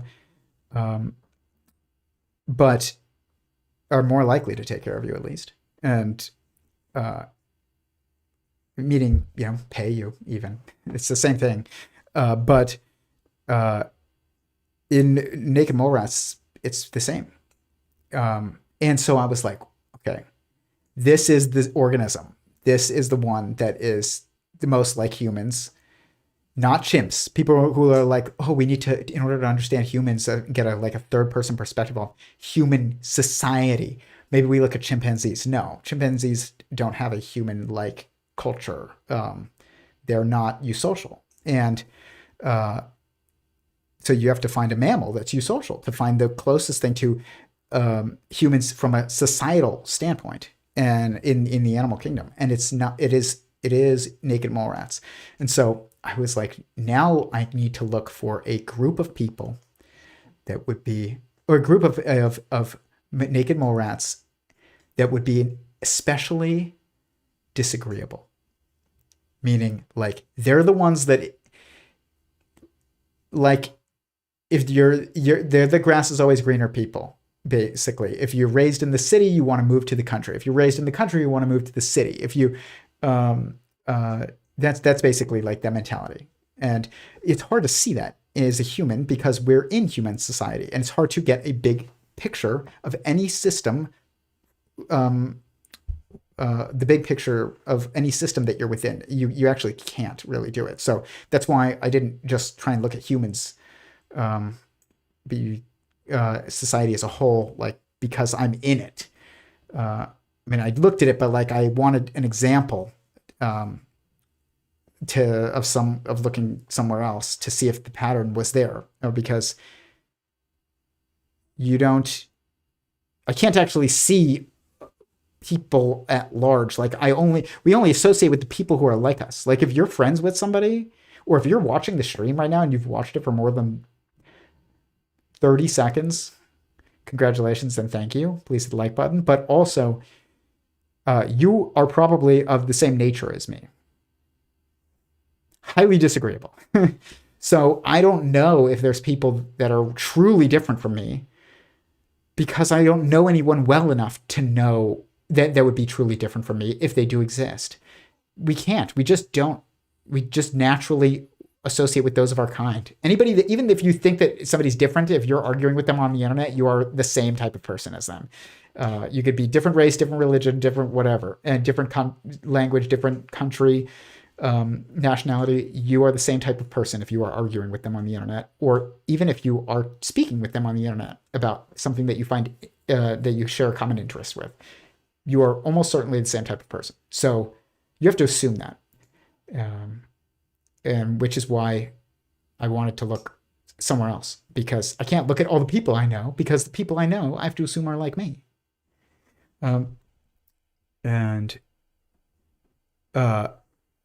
Which they seem to be. Nobody seems different that I know. Like nobody seems to truly be really different from me in their like nature. I don't mean like not human. I just mean like their how they feel about things. Everybody is that I know is like a pretty disagreeable person, and Americans in general, people in the West in general, are highly like this. And anybody that you speak to, even from another country that's not in the West, is probably going to still be like this, even if most of the people in that part of the world are not. So it's hard. But I looked in naked mole rats, and this exists. I was right. And I predicted that there would be a caste within naked mole rats of especially disagreeable naked mole rats, and that's their job. And so they're called dispersers. Dispersers mole rats. So, and I did not know that this existed before looking for it. I predicted it and then looked, and it was there. That's how you know that you're onto something. Not because like something is, as you go, is lining up with what you kind of think makes sense. It's like you have no, like, it seems kind of counter normative for you to expect this result, and you find an instance to look of a place to look for it, and you pick you had the right perspective of what of the context that you needed to seek out, and you looked in that context and you found it. That's confirmation of a pattern. That's how any fundamental patterns are tested, not by falsifiability, because they're fundamental patterns. They exist everywhere. You can't falsify a pattern that is true everywhere. You have to seek continuous confirmation. And that also requires understanding that when you're looking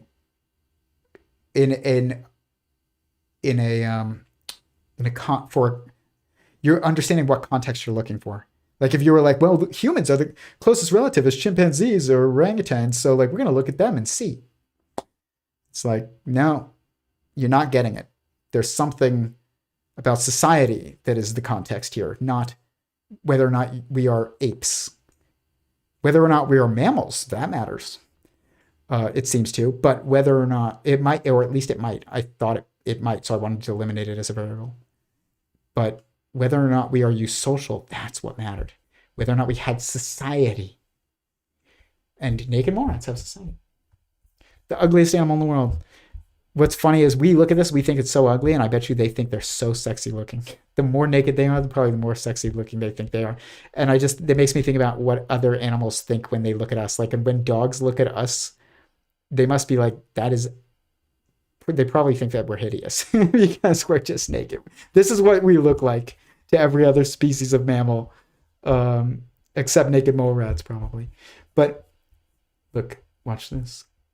Roles. The naked mole rat was first mammal found to be eusocial, the highest level of organization of sociality. It is defined by the following characteristics: cooperative brood care, taking care of kids. That's us. That's our schools, by the way, and daycare. That is exactly what that is. Overlapping generations within a colony of adults. We have this, obviously. This is what nationality is, and and tribe. And a division of labor into reproductive and non-reproductive groups, and not even just that isn't even necessarily it, but it's division of labor, and at least I don't know how much that reproductive and non-reproductive groups is intrinsic. It might be, and we might be seeing humans going through that. And honestly, if we look at like the patterns in humans of like how people aren't having kids, a lot of people aren't having kids anymore, and it's like, as we get more societally oriented, we probably are seeing the development of like segmentation of like reproduction a little bit, which is a little scary. I don't know like what the end result is for that, but I will encourage you to get married and have kids. It's wonderful. And it is a choice that you have especially if you're attracted to the opposite sex. We're not ants, at least not yet. So, but here, okay.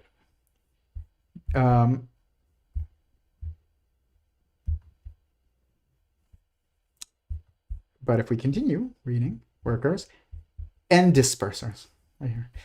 Inbreeding is common among naked mole rats within a colony, obviously, because that's actually common in all animals. This results in colony members being extremely closely related. If you have a colony, it's probably even more likely, which in turn favors nepotism among non-breeders towards siblings. You see this in like royals. However, prolonged inbreeding is usually associated with lower fitness. The discovery of a male and female dispersers has revealed that there is a mechanism of intercolony outbreeding. Dispersers are morphologically, meaning physically, or like physically, morphologically, and physically. They're just the way they look and the way they are built, and behaviorally distinct from other colony members, and actively seek to leave their burrow when an escape opportunity presents itself. These individuals are equipped with generous fat reserves for their journey. They possess higher levels of luteinizing hormones. That means sex hormones, which is like just it's like desire, like will, motivation. It kind of matters in everything. Dispersers are only interested in mating with individuals from foreign colonies rather than their own colony's queen. They show little interest in working cooperatively with other colony members in their natal burrow. So they're disagreeable. They try to leave, meaning if they're from the city, they want to move to the country. If they're from the country, they want to move to the city. If they are disagreeable and therefore not as cooperative. Dispersers are well prepared to promote the establishment of new, initially outbred colonies before cycles of inbreeding resumes. This is the people who found institutions in society. Why is it that everybody who creates like a brand new big company like Facebook or Google or Microsoft or Apple, they're not people who got straight A's in school, usually, not always. Usually they're people who dropped out of school and did not get along with like their peers. Because and then what do? They leave. They leave the school. They go and they found a new company, or they make some new discovery because they have a natural disagreeability and they buck the status quo. That is exactly what I predicted in humans, and it's found in naked mole rats, exactly where I would have predicted to see it. Same traits, guys. That's a win for a sentient singularity theory. A very niche win, but it was. But that's what I mean is like there's so many instances where you can apply a fundamental pattern, but if you see it well enough and you understand context well enough, you could be like, I think I know what context I need to look for in order to see this pattern that I'm predicting. And if we look at sentientsingularity.com,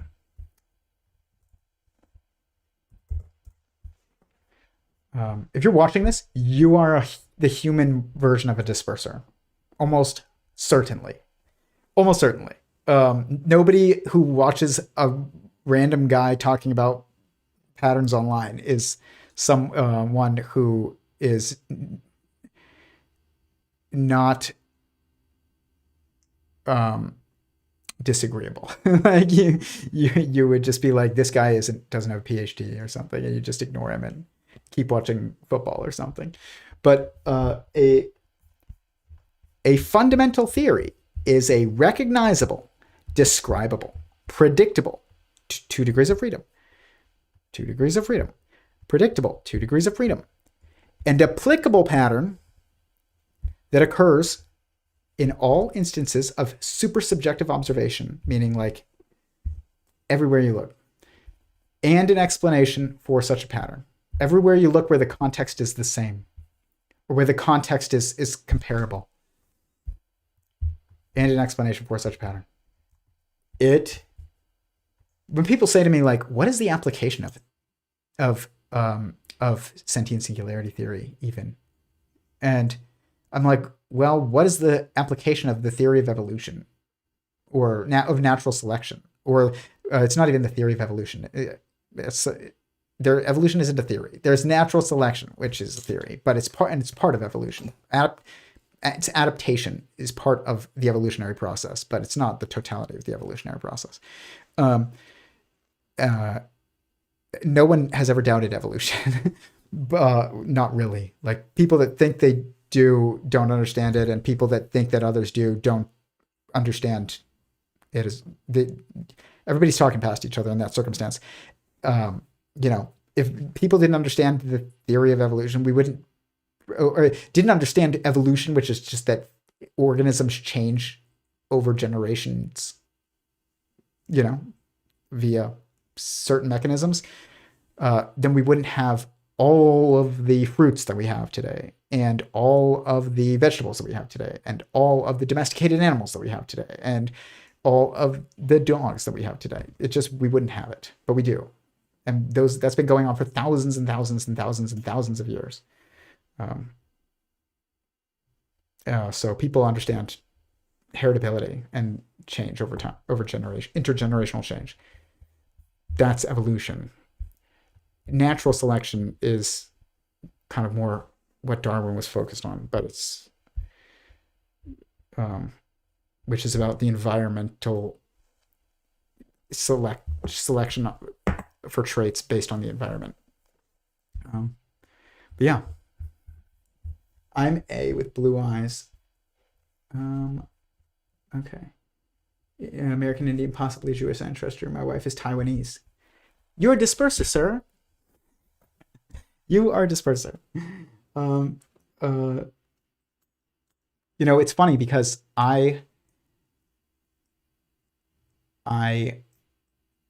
one of the things that I realized is like, my wife's family lineage, like community, tribe, whatever it's called, Igbo in Nigeria, same societal patterns as my historical ancestors and tribe, whatever you want to call it, my ethnicity, same patterns. So like two dispersers seek something different, someone different who looks different, who lives in a different place. She moves far away from home. I move far away from home. We meet and then find out actually from basically the same niche in society. That is exactly what happens with, so I predicted, looking at us, I was like, I predict that dispersers mate with dispersers. So disperser mole rats mate with each other. Yes, disperser mole rats found they deliberately avoid mating with members of their own home colony, but these specialized individuals actively seek out and mate with unrelated individuals from foreign colonies. And this doesn't just apply to mating; it also applies to like founding companies and like, you know, pursuing physics theories. Highly disagreeable groups of people are going to be much more likely to make discoveries in everything, and just do things differently, think different, as to quote Steve Jobs, the guy who's dropped out of school and founded his own company. But that's disperser behavior. But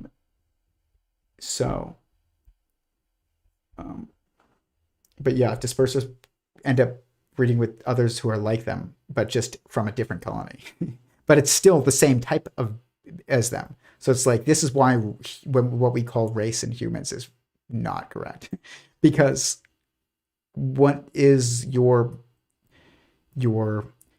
caste almost is, it's not a race implies that it's us against them. It's like, that's what a race is. You're racing against someone else. But that's men and women are not two different races.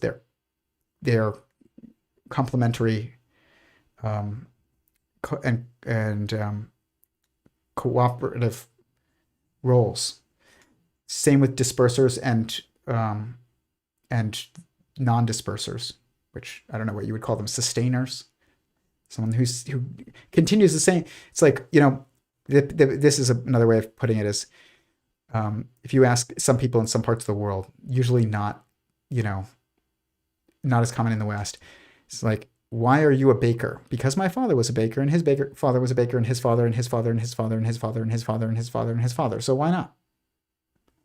It's like, they don't have a particular passion for baking. It's just like, that's what we do. So we do it.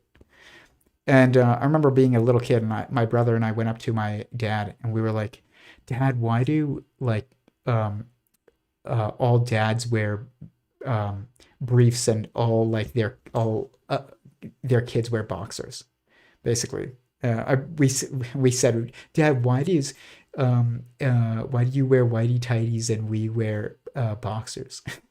My dad looked at us and goes, because my dad wore boxers. And I was like, holy shit. So my kid's going to wear whitey tighties. That's disperser. That's disperser behavior. Which is just fascinating. You know, it's so fascinating. Shows like just the beauty. The more that you see complementary patterns and specific roles that are not competitive, and when you realize that they're not competition, but they're meant to be cooperative and complementary, you see the truly beautiful symmetry patterns of all of God's creation. And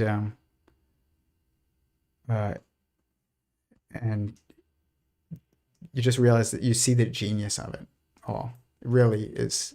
It really, really is. Bro, this guy's talking for so long. Dude, you are new. You are new. Okay, because okay, do you believe in reincarnation? This question comes up every live stream, almost. I don't know, and I don't really care. It's. I will say that it probably exists in certain circumstances in some kind of way, because and for some specific reason. But I don't think that it is always the case that you experience reincarnation. I think that it's really important to kind of like we need to.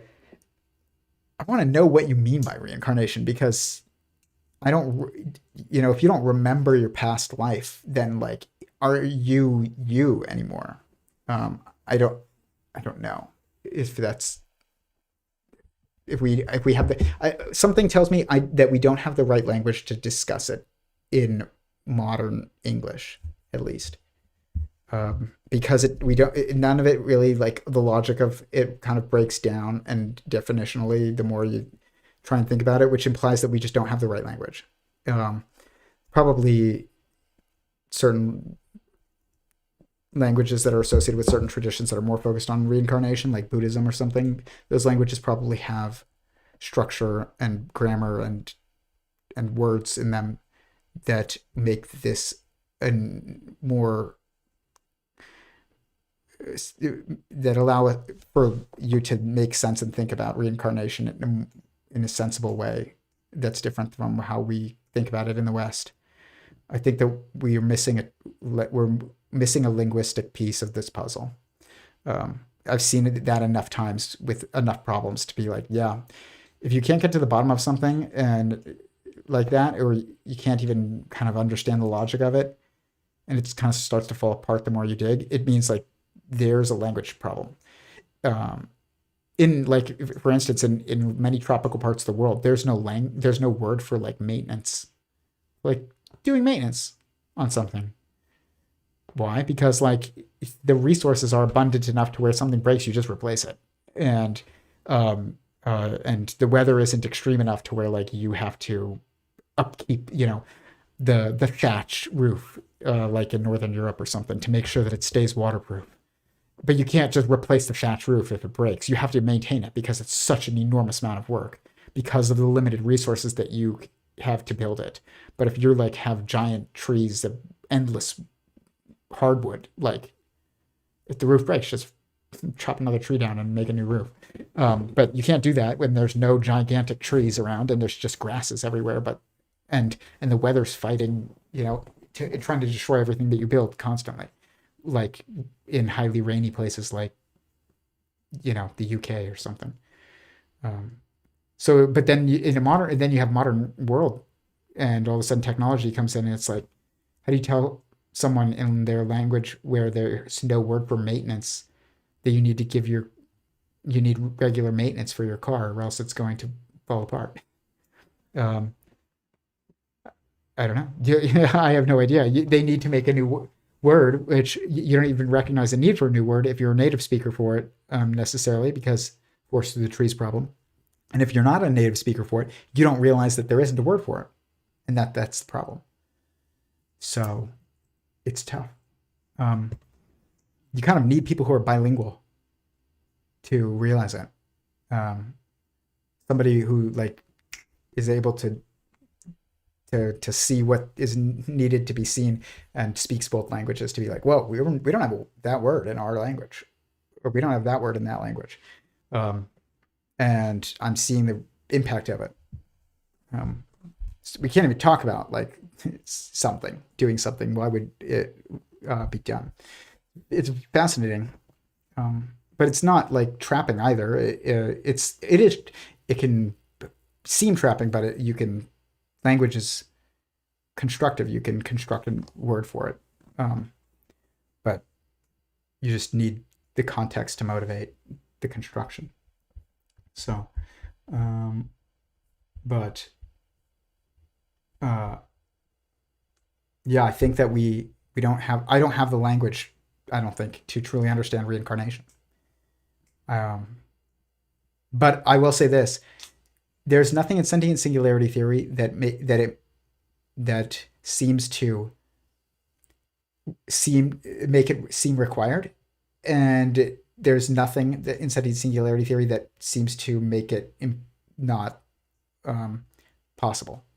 So it certainly seems possible, but I don't. So for now, I think it's something that is possible at God's decision, um, and but not something that's required. Uh, there's a guy named Matthias de Stefano, and he calls himself the Rememberer. He's very popular in like the New Age community. Matthias de Stefano. This guy. I don't watch his content, but I know people who know him, and I've seen like shorts of him and stuff. He calls himself the Recorredor. Oh wait, okay. What does Matthias de Stefano do? He's an Argentine spiritual teacher, author, and consciousness educator, known for his philosophy of alter tuumti, heaven and earth. He acts as a rememberer, claiming to recall past lives and universal knowledge, frequently speaks about ancient civilizations, sacred geometry, and the Akashic records. Akashic records, and humanity's spiritual evolution. Like, and here's the thing. It's easy to be like, this guy is full of shit. That is like when somebody tells me that they remember their past lives, I'm like, and they're like, remember Atlantis and stuff, I'm like, my bullshit meter goes off. But the thing is that I also know that people's bullshit meter goes off when they hear me speak all the time. And so I try and take people, if I don't have like direct firsthand knowledge that of someone lying, that I don't know, we kind of have to assume that they're telling the truth. If we're going to take them seriously in any way, like if you don't care about them or what they're saying, then yeah, like it doesn't matter whether or not you think they're telling the truth or not.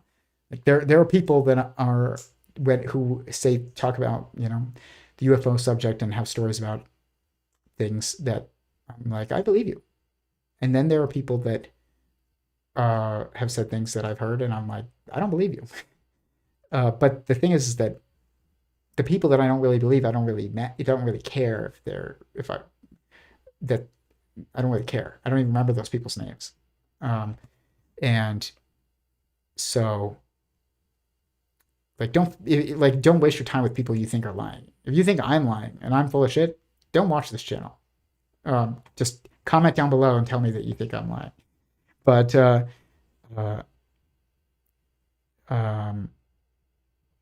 but if you're going to watch me, don't watch me because if you think I'm a liar. Like, that's a waste of your time. It gives me a view, like, but that's not even the goal of this channel, even though please share this if you think it's valuable, but not for the sake of views. I don't need vanity views, and you should not waste your time. But yeah, I mean, so I don't really look into him much. I'm not saying he's a liar, but I don't know. I do think that there was a civilization on Earth before, that was wiped out, and then human society had a reset. I do believe that. It's in every theological tradition, and it seems to make some sense the more I think about certain things. But I don't know if he remembers his past life during Atlantis. I don't know. I don't really care, because it doesn't. What I listen to what he says, he seems to actually have a lot of wisdom, which makes me think he's being honest about some things, at least. But he also, what he says doesn't seem to be like, it's not like he's coming back and telling us how to and can tell us about how to get 0 point energy or whatever. people think of as like being associated with Atlantis. There's no new technologies that he's describing, and that doesn't mean that he isn't telling the truth. You know, how many people right now would be able to, if you dropped them off uh, in a less advanced, like, how many of us could go and teach the people on North Sentinel Island how to build a car engine? You couldn't. There's so much involved with that, and you could try and explain it to them, and you would sound like a crazy person, and nobody would be able to do anything with the information. So it's tough for me. It's like, why do I don't really care about whether or not he's telling the truth or not, because it doesn't seem applicable. If it seemed applicable, then I would care. But none of the people's discussions about like reincarnation or the revelations that seem to come from it seem to matter beyond the individual themselves, and that might just be the way that it is, and that's fine. But that means that like whether or not somebody had a past lives or not, it's not for me to worry about. It's for them, and I don't know if I've had past lives. My mom used to call me an old soul and like an indigo child when I was a kid, um, and but I just seemed like less, just slightly wiser in some ways than like a lot of my peers and siblings, but also not in all ways. I was very ignorant and socially in some ways, but I also had like just understood consequence a little bit better, always, compared to the rest of my siblings. And if you don't believe me, this is my brother standing on the roof during a thunderstorm on his hands. So that's what I mean. Like, I would never do that. Even if I could do a handstand, I wouldn't do it there. But he does. Um, so, I don't know. Maybe I've had past lives, more past lives, and he has had less.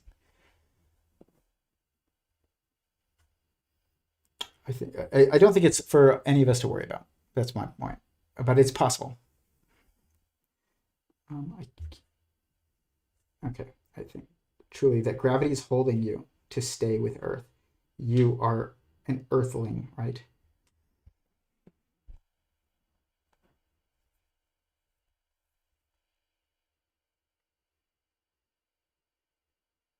I don't even think that that language is like applicable to fundamental context. Um, I think all of the universe is much more like this when it comes to life. Um, I don't think we'll ever find like Martians, and I don't just mean Martians. I mean like any on any planet. Zeta Reticuli. I don't think there's any beings from other planets. I might be wrong, but um, I would be surprised if we even found cells on other planets at this point. And I used to think it was for sure. I was like, there are other civilizations out there because we're not unique. The more I understand sentient singularity theory, the more it seems like evolutionary process of the cosmos is this, not this, but this. You are here. Um, and even Sarah Walker said that she's a um, I don't even know what you would call her. You could call her a theoretical physicist. You could call her molecular biologist. You could call her a lot of things, but she's a researcher and who works on assembly theory with Lee Cronin. And she was like, I think that life and evolution of the universe is very different from what we think, and it's we're not thinking about this as holistically as we should when we're thinking about whether or not there's definitely got to be other life out there. I don't even think our language is right when we think about that. It's not out there. It's like this is one world, and it's not just like Earth. It's like the cosmos itself as a whole. And it's just there's a lot of processes that have to take place to get to where we are, even where there's single-celled organisms. And those processes are way bigger than a single world, than a single planet. Like, so much has to happen for planets to even form. And that stuff happens way beyond planets. And so much has to happen for even stars to form. And that's way beyond stars.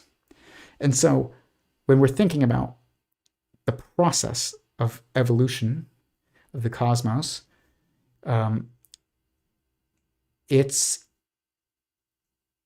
is possible that like everything that has occurred is necessary for the sake of just what is now currently happening here on Earth. Like, to get to humans, you needed thousands of galaxies, maybe. Like, that is possible. I might be totally wrong, but about whether or not there's other beings out there. I know this was a topic of Congress like recently, and I do think that there's like beings that people call like NHIs or Greys or whatever. I just don't think they're from Zeta Reticuli or some other star system. I think they're more likely from here, or like a civilized. They're like the remnants of human civilization that was wiped out. They're like Atlanteans that have been screwed up by genetic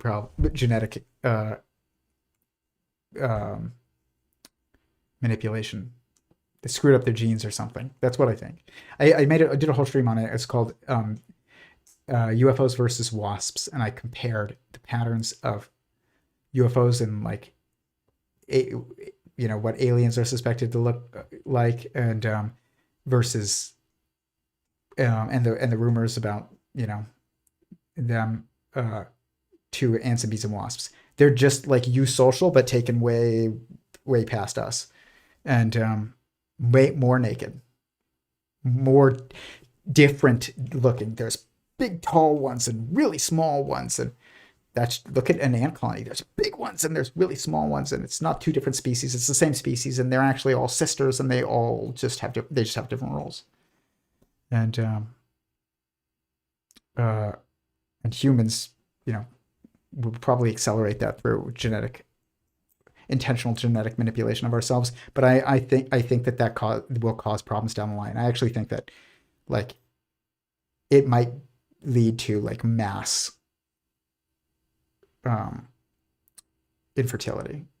Like, children of man would be like the beginning, and then eventually you would end up with like bees and wasps, where like those are the only ones who breed because those are the only ones who can.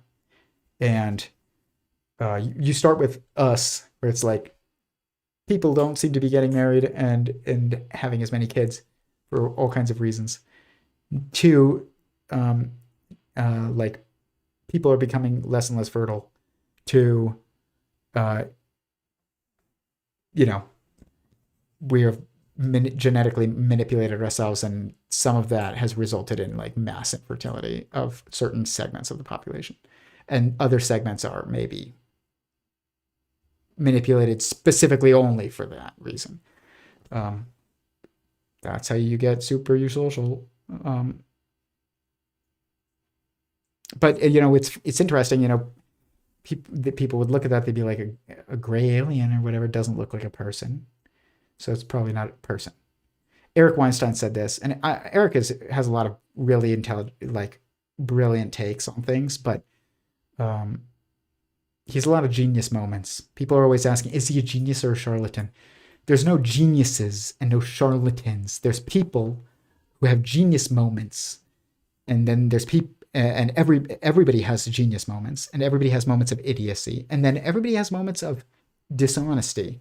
And your goal is to minimize the amount of moments of dishonesty that you have, and hopefully have less moments of idiocy and more moments of genius. But you don't actually have control over your moments of idiocy and moments of genius. Every time that you had like an idiot moment where like you were like trying to open a door by pulling it, and it was a push door, like, good luck doing that less, you know, just, or being like, I'm going to not be like that anymore. It's like, no, you're either going to have an epiphany of like, I should look at the door from now on and develop the habit, or you're just going to keep not looking and you're going to keep having that happen. And a moment of genius is just because you see something because you have a certain perspective that others don't see. It's not because you have a high IQ. You could have an 80 IQ and have a moment of genius. And you could have a 200 IQ and have a moment of idiocy. In fact, you do. And people who have an 80 IQ do have moments of genius. People who get enraged, I saw a lot of, like, Professor Dave.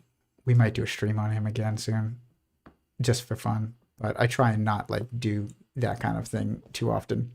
But he did another video on Eric, and I've responded to a couple of them at this point.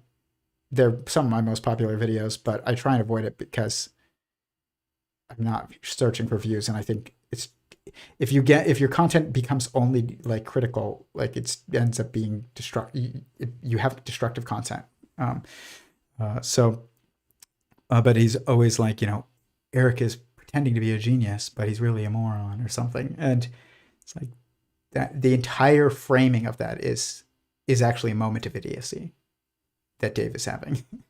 Eric is not a genius or a moron. He has moments of genius. He has moments of idiocy. So does Dave. So do I. So do you. But genius is not a person. It's a moment. Idiocy is not a person. It's a moment as well. But he was saying something like,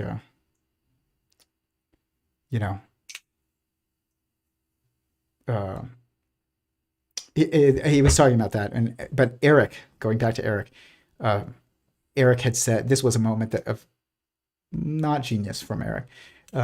Is he said that convergent evolution would not result in like other beings having like a humanoid form on another planet. Like he's like, that's just not possible. Or it's just the odds of it are too low. And I would say the odds of that, even if, first of all, I don't think that there's beings from another planet, that they are beings from another planet. But, so I actually think that the odds of them being, I just don't even think it's about odds. I don't think that there are intelligent civilizations out there that are from other planets. I just don't.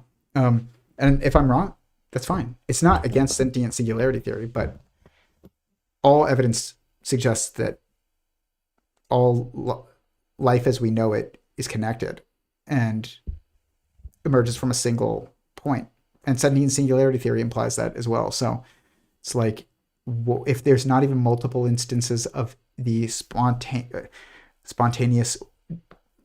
genesis of cellular life on Earth where the conditions are supposed to be perfect, then why would I expect it on other planets where there's conditions don't seem perfect? And there's no evidence for it anywhere at all.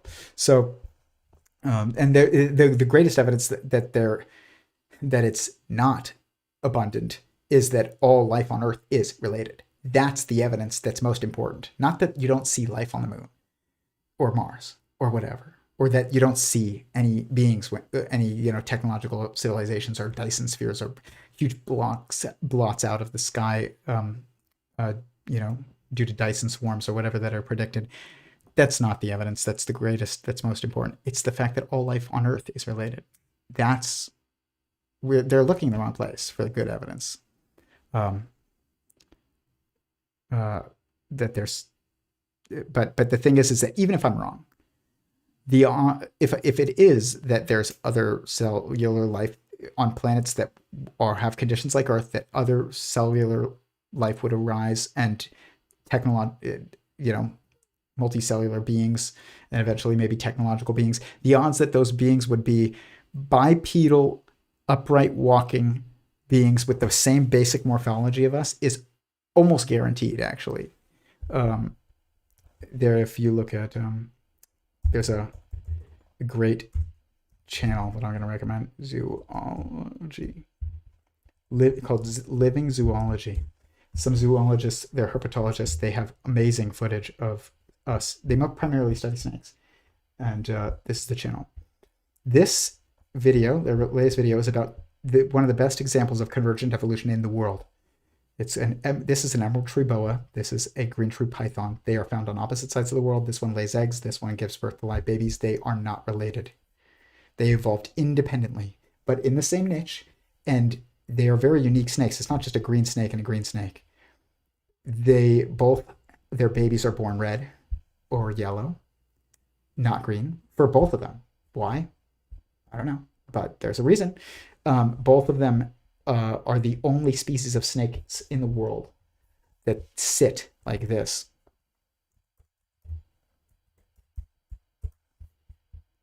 As their main way of sitting. You've seen this before. This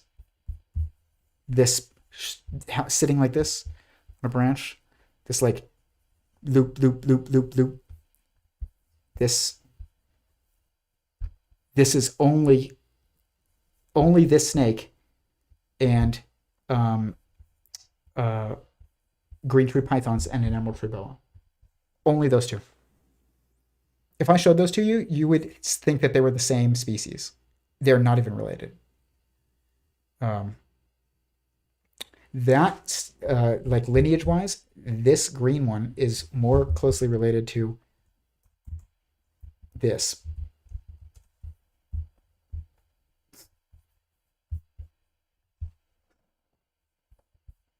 It's like, what? This doesn't look related to that green one, but emerald tree boa looks exactly like emerald tree boa versus green tree python. This right here are two totally unrelated snakes. And if you think about like all that is required for technology to develop, it's a very specific circumstance. It's a eusocial context is required. So you're probably going to be naked.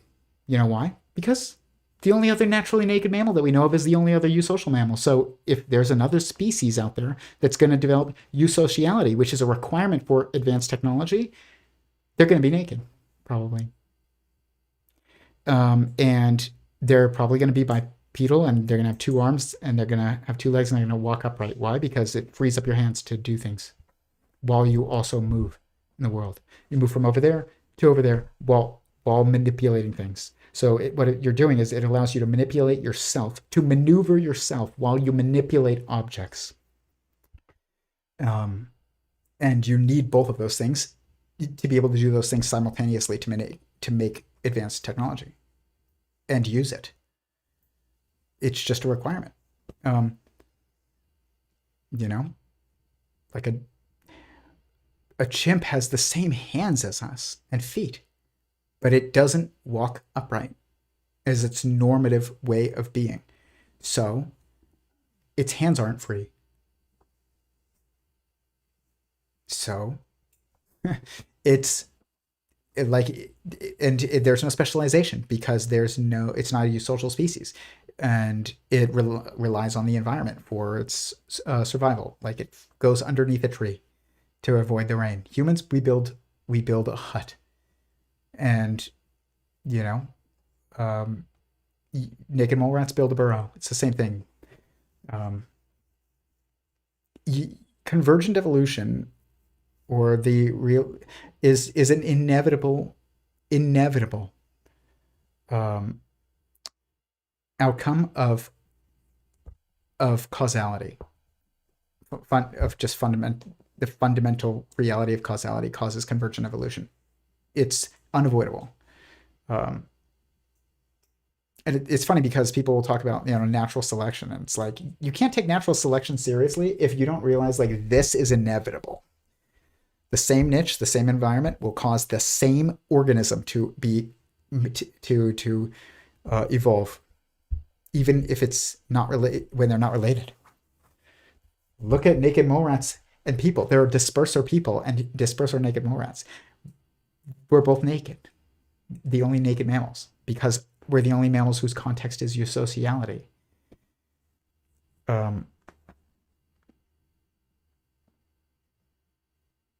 It's fascinating.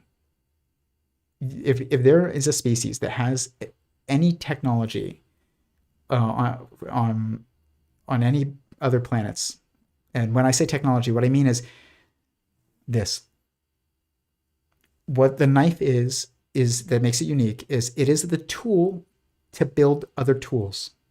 It's the meta tool. It is a tool that you do not find naturally in nature. You have to make it. Blades, sharp blades, do not stay sharp in the environment. Even if you make one out of obsidian and smash a rock, like if you just leave it exposed to the elements, it will lose its sharpness over time. That's why rocks that are exposed most to the most environmental forces end up being smooth circles.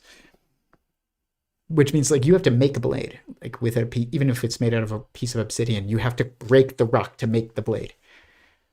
Whereas a hammer, you don't have to do that. A hammer, to prove it, I went to go take my trash out a couple days ago, and I was pulling it out of the gate to our yard, and it got hung up on the wooden fence, and I pulled it, and I ripped one of the panels of the wooden fence off the fence.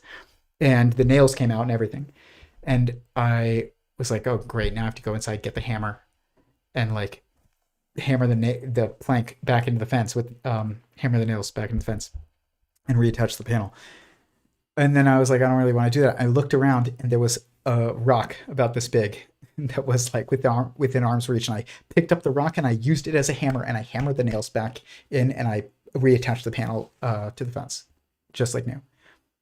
I didn't have to build a tool. I used a tool that already existed, but I didn't have to build one. But a blade, you do have to build one. And it is what also allows you to build every other tool. There is no tool here. You could not build a pen without a blade. You could not build a computer without a blade, or a camera, or a desk, or anything without a blade. It is the tool to make other tools. And it also is a tool that you build. You have to build. It is not a naturally occurring tool. There are species. Most animal species use tools. Some animal species even make tools. A bird will even if a bird it has a bunch of sticks and then picks that stick, because it's just the right thickness and length to get into a crack and get out a bug or something that it's trying to get, or chimp. Even the process of picking the right stick is a process of making a tool. But because they'll break a stick to make it the right length or something. Even building a nest is making a tool. Digging a hole is making a tool. But humans are the only animals that we know of that make tools to make tools. And that's the difference. That is the first tool that and like if I needed to find a way to cut something, like I couldn't just look around for a sharp enough object. I'd have to find a rock and smash it and make like an obsidian knife. I couldn't just but if it's a hammer, I could just hammer with a rock, just find the right rock. But the thing is like that making that, you have to look like this. You have to have the ability to communicate complex language to describe abstract ambitions, because if this doesn't exist and you can't even talk about it, like how are you going to communicate to somebody else about how we're going to make this? It's just not, you need to walk upright. You need to have hands with opposable thumbs, and you need to be living on a planet where, or in an environment that allows you to to make a fire. Uh, uh, there's so much that goes into that. And it is a requirement that you look like this and that you have the same basic senses as us. Eric is totally wrong about that. When he talks about, oh, don't give me this convergent evolution crap. Makes me think he's watched the stream before. I mean, I know he has watched some of these videos, but like, I don't know which one or how much. Um, I there used to be a video of my first conversation with him on here, but his assistant flagged it for copyright. But it's still on his Instagram, and it's somewhere. I look like I'm way more of a crazy person than even now. It was like the height of the COVID beard era, and I had a beard that was like here, and I just got home from sitting in 2 hours of traffic when he like called me up in his Instagram, you know, video conference or whatever, to talk about physics. It was a great talk, actually. I just asked him some questions about his observer's model.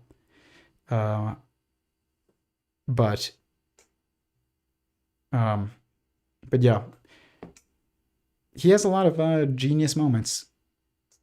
But I think a lot of people have a lot of moments of idiocy when it comes to the UFO topic.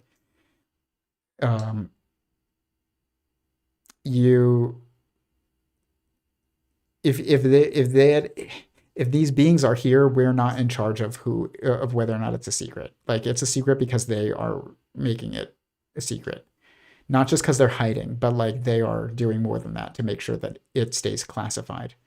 The idea that it's like Lockheed Martin or like the government, like the Pentagon, or it's Majestic 12 or whatever, any human institution that is in charge of the global, like, I guess,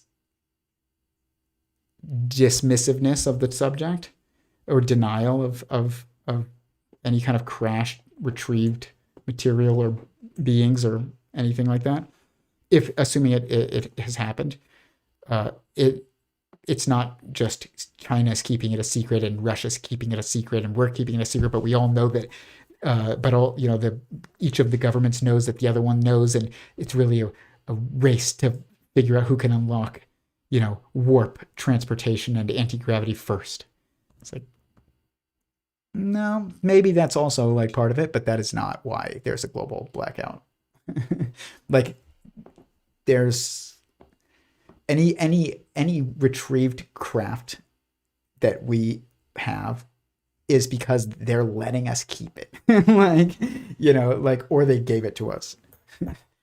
Maybe they gave it to some people and we're like, we'll give this to you if like you publicly deny like the existence of us.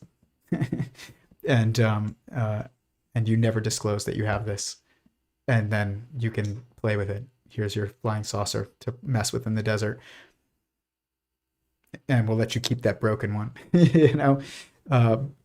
That's much more likely than like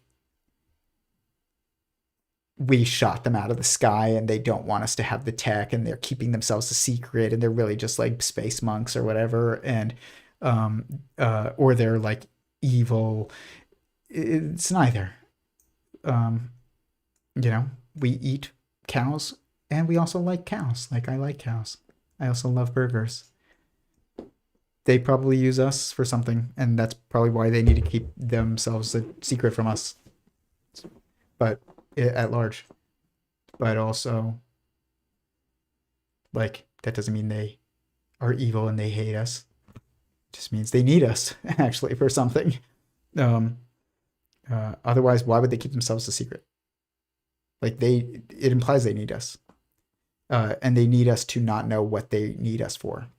That's what that means. Like, people don't think about this subject properly.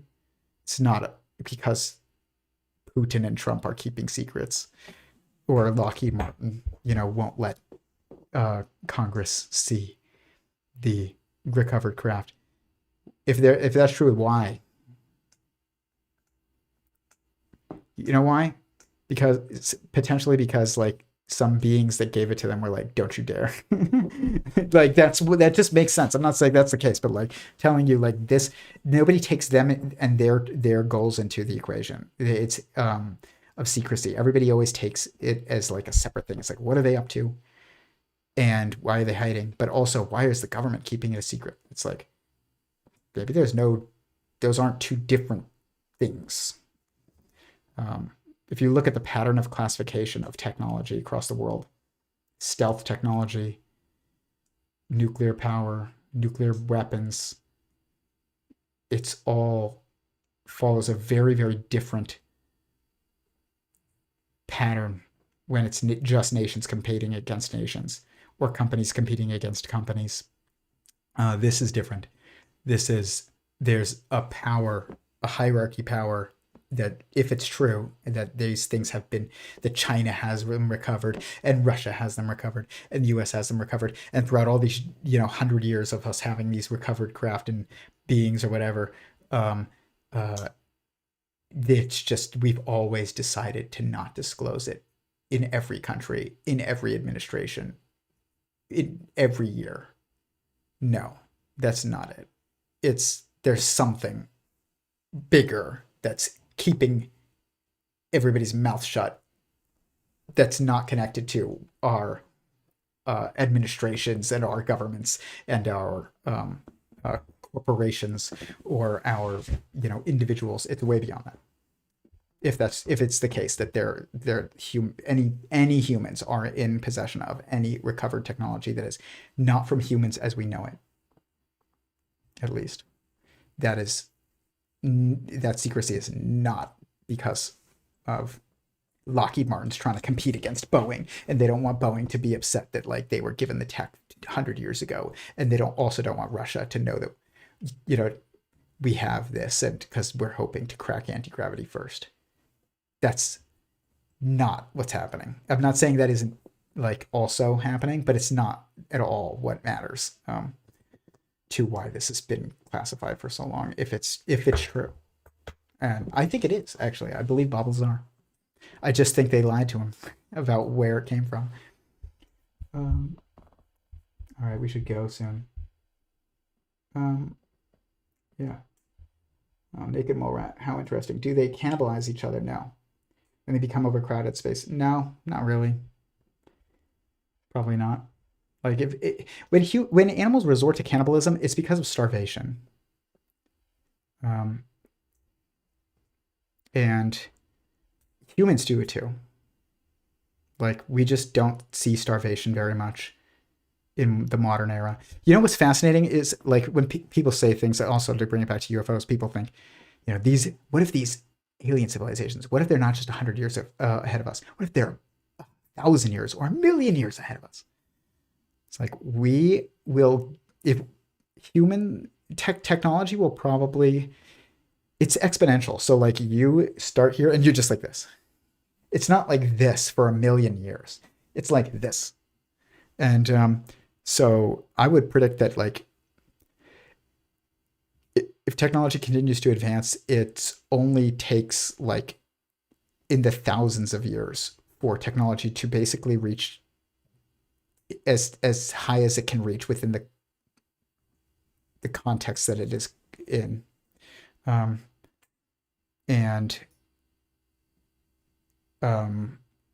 So like I don't think that a civilization that's been around for 1,000,000 years and been technologically competent for 1,000,000 years is really any different than a civilization that has been technologically competent for like 50,000 years. I think they'd be basically the same.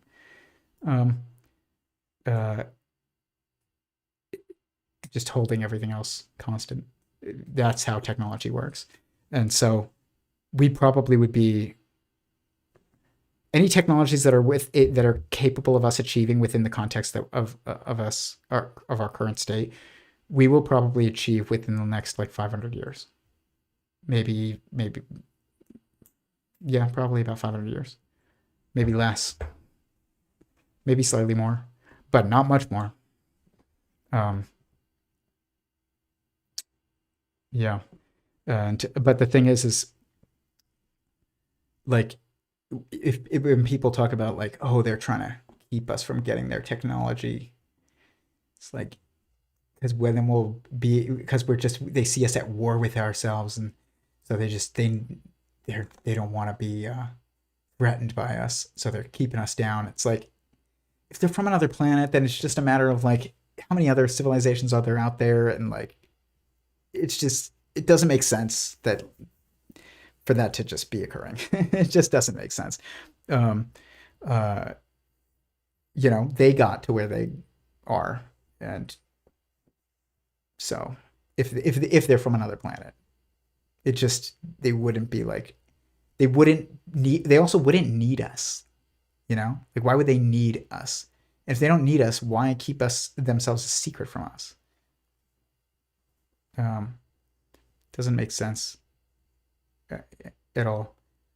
I don't think it's like just Star Trek where it's like it's the non-intervention, like you know, uh, um, or you can't reveal yourselves to a civilization that hasn't achieved warp, bro. Like we reveal ourselves to people and to other people and beings sometimes. Like, but the only example that's kind of aligned is North Sentinel Island, and this is my point is that you know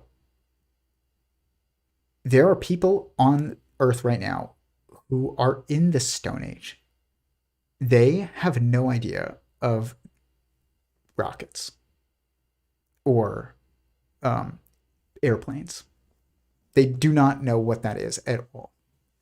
And they don't even have domesticated animals and domesticated vegetables.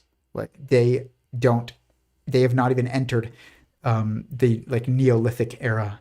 They are Stone Age people. They are cavemen. And there's also people in orbit right now. Like, I believe that there are. Um, I know some people don't, but like, that's wild.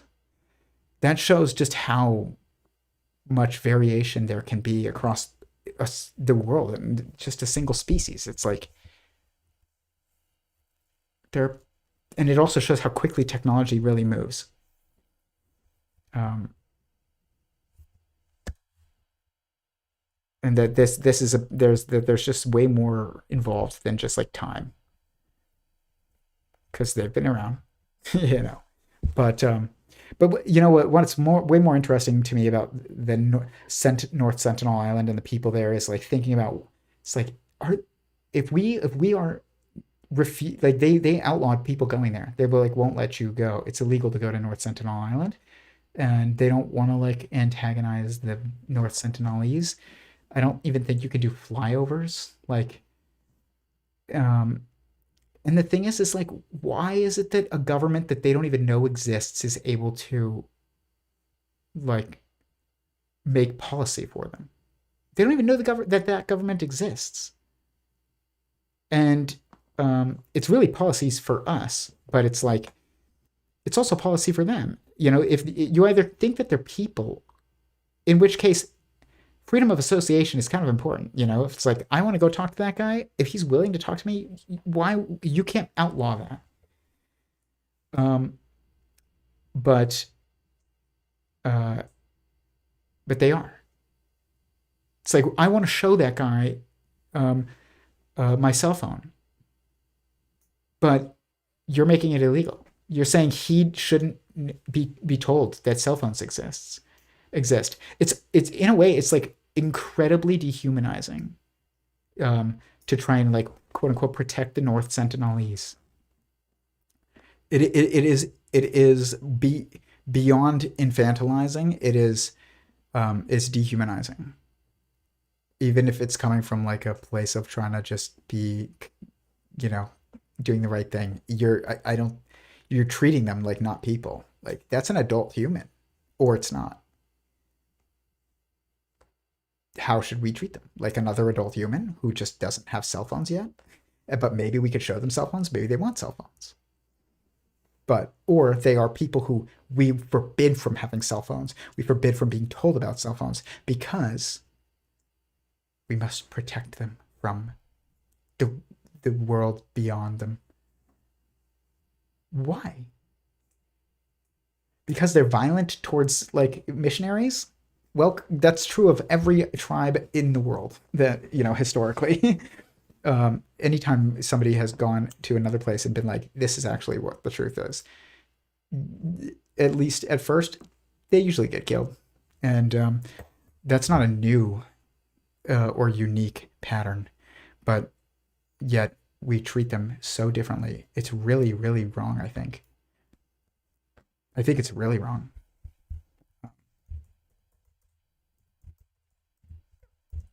North Sentinel Island people.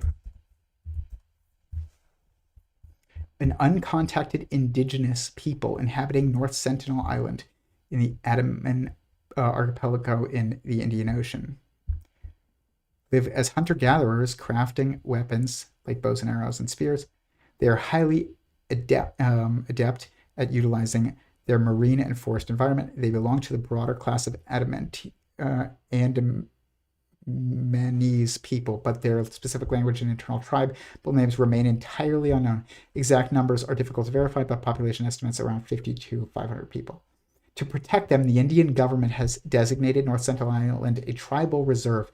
A strict protective exclusion zone of 3 to 5 nautical miles is enforced around the island to prevent illegal fishing, poaching, and unauthorized visits.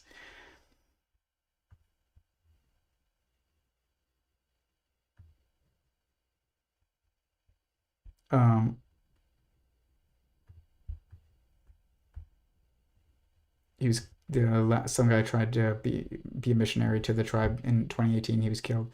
Indigenous rights organizations like Survival International actively lobby to keep outsiders away, emphasizing that the tribe's safety relies entirely on respecting their wish to remain isolated. Because they have no idea that they're even isolated. Like, they have no idea. They don't even know what's beyond them. This mentality, this advocacy, indigenous rights organizations like Survival International, I've dealt with these types of organizations in my zoology communities. They are the same exact type of organizations that try and push for like PETA. They're like PETA.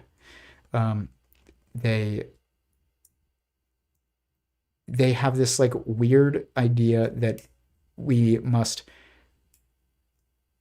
outlaw the interaction between different beings, and in order to protect them, we can't allow people to have pets. We can't allow people to farm animals. We can't allow people to they want to make everything an endangered species protected and not allowed to be kept as in captivity or domesticated.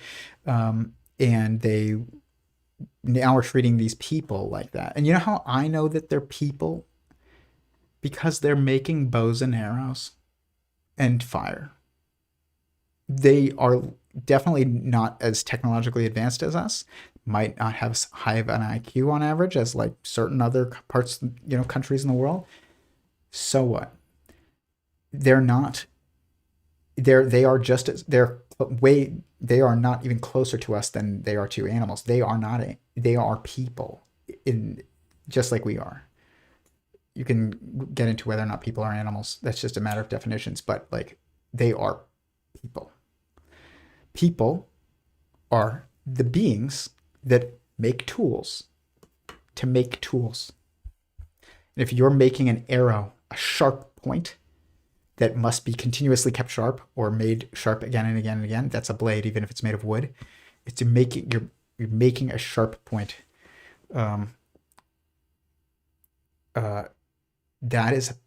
That's people. That's not that's not an animal that's endangered and we must protect it. Like, oh, the tribe's safety relies entirely on respecting their wish to remain isolated. Okay, well, so what happens if like they just starve because I don't know, there's a famine of some kind that like the fish around them die, or the whatever they're hunting um, has mass die off, and now they're going to starve, and you won't let them interact with the outside world, or let anybody interact from the outside world with them.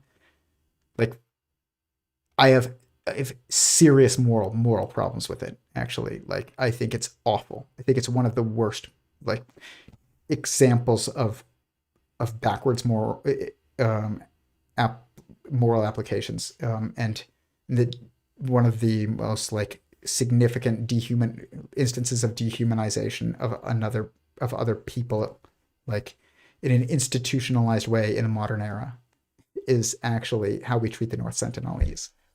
If they were not making bows and arrows or spears or anything like that, they were just walking around and to hunt, they were just clubbing things with rocks that they found on the ground or sticks that they found on the ground, and that's it.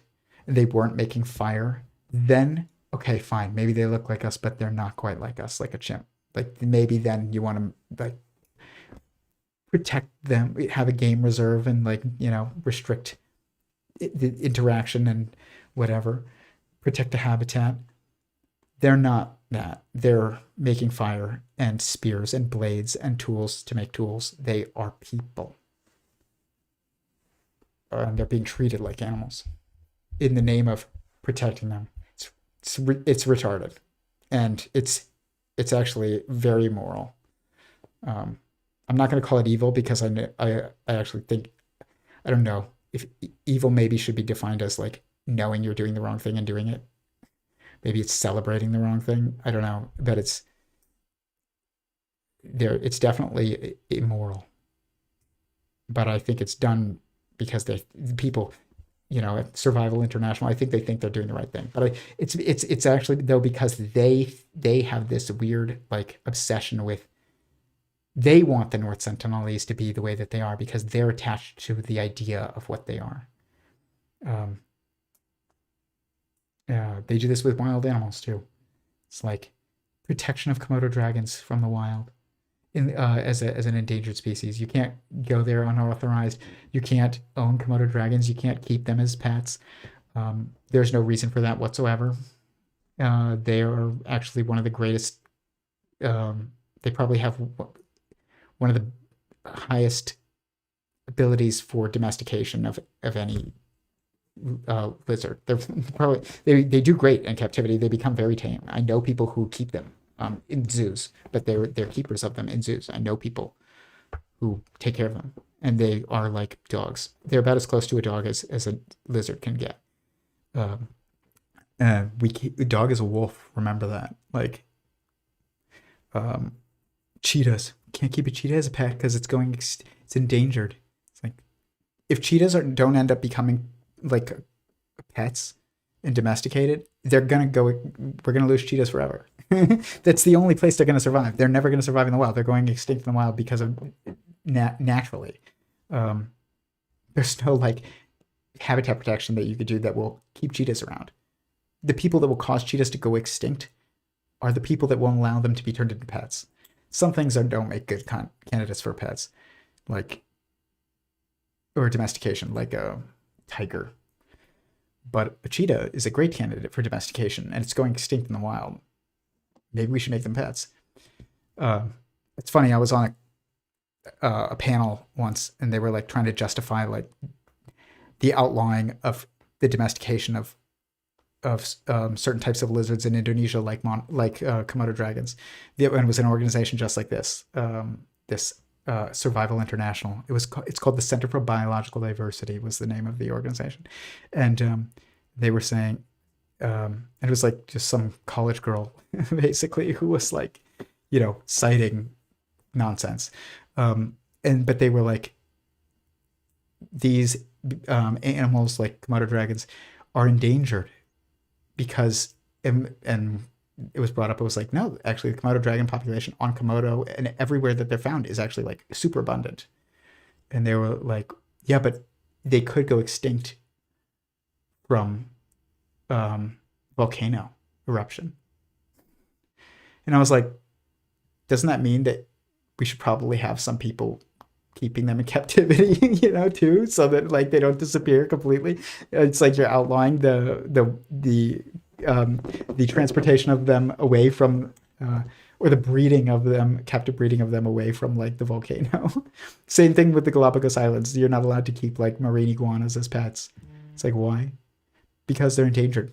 No, they're not. They're like the highest like density populations of lizards in the world in some ways. Okay, well, they have a restricted range. Okay, so we're not talking about taking them all out of the wild. Okay, but yeah, but the volcano might explode because it's a volcanic island, and then they could get wiped out. So that they are still an extinction risk, even though they're doing great.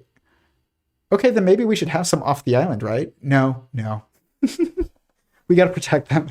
It is legitimately retarded, and this is exactly what the North Sentinel we're doing to the North Sentinelese. They will go extinct as a people. They will die off, and their lineage will never be able to continue eventually because something will happen to that island and the limited number of people on that island and the limited number of resources on that island, and by the time we realize it, they're gone. It's a huge issue for me. Nobody talks about it. Anyways, I'm gonna call it, guys. I said it was gonna be a short one. It's not. Dude,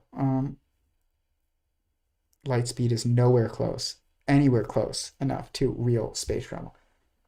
No, it's not. Dude, I was 4 years old. Alien phobic. It was like the top 5 of my fears. I've always been like that too. Like, I was, like, that's a scary thing.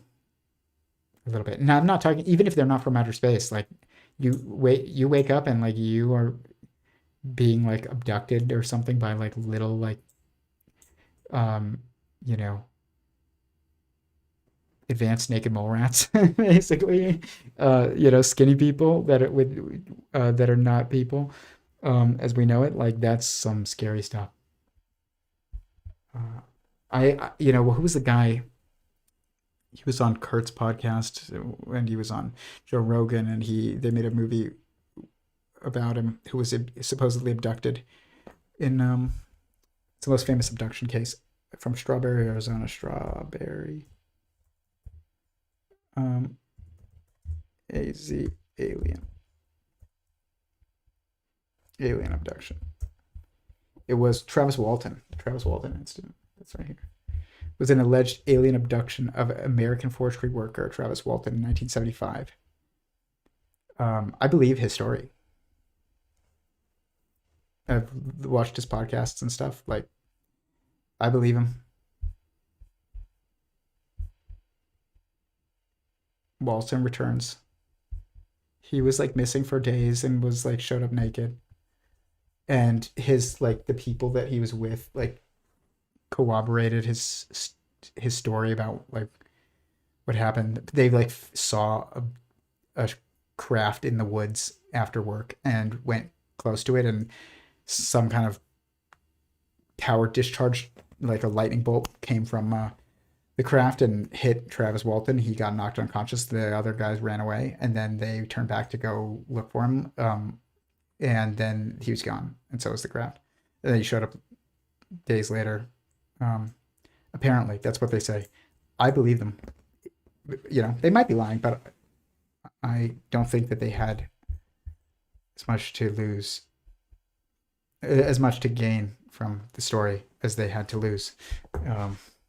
They're not acting like, to me, how like they're lying. I could be wrong, but it doesn't really matter.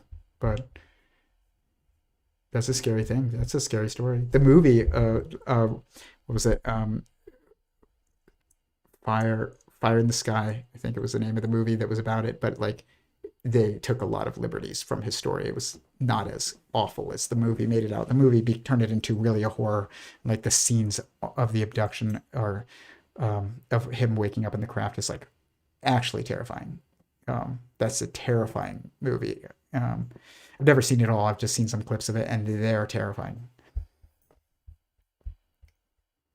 Um, the I have mine. I have nightmares about, and this is different because this is like more about like an infection, like a plague of beasts than it is like aliens, like little green men type of aliens. But the Aliens franchise, like with Ripley, the Xenomorph, like Aliens, Alien 3, Alien 4, um, whatever, Alien Resurrection, whatever the new one is, um, in the show, like that. I watched that as a little kid, and I was just fascinated by it. I liked the movies, but I had nightmares from them, and I still to this day have nightmares about like there being some, infection where basically what happens in all the movies where someone gets infected and the queen comes out and she starts multiplying and all of a sudden there's like aliens everywhere and you have to like kill them. I have nightmares about that all the time, still, and I don't know why, because I watch the movies and I'm not scared of them, but like for some reason that is most of my nightmares are like kind of like that. A lot of them are about that. Moscow, Idaho people. Okay. Okay, I'm gonna go. Please hit the like button if you found this interesting. I know I said a lot. I'm a little bit afraid to even look at how many people are still here, but I'm afraid to even look at how late it is. But I've been getting started later. My daughter's going through the terrible twos. They are absolutely a real thing. Every word she says is no. The last like 3 weeks. No, no, no, no, no. It's very annoying actually, but I still love her. But gosh, and everything sets her off. Like she just gets very upset about like the smallest things, and then just like loses it. Um, it's a there's a lot going on for toddlers, and it's it. But I think it's a short-lived phase. Hopefully, pray for me. But anyway, but she takes a lot to get her into bed lately, and so I've been starting later than I want to. But I appreciate everybody here, and I appreciate everybody listening, and I appreciate everybody who hits the like button. And yeah, till next week, peace.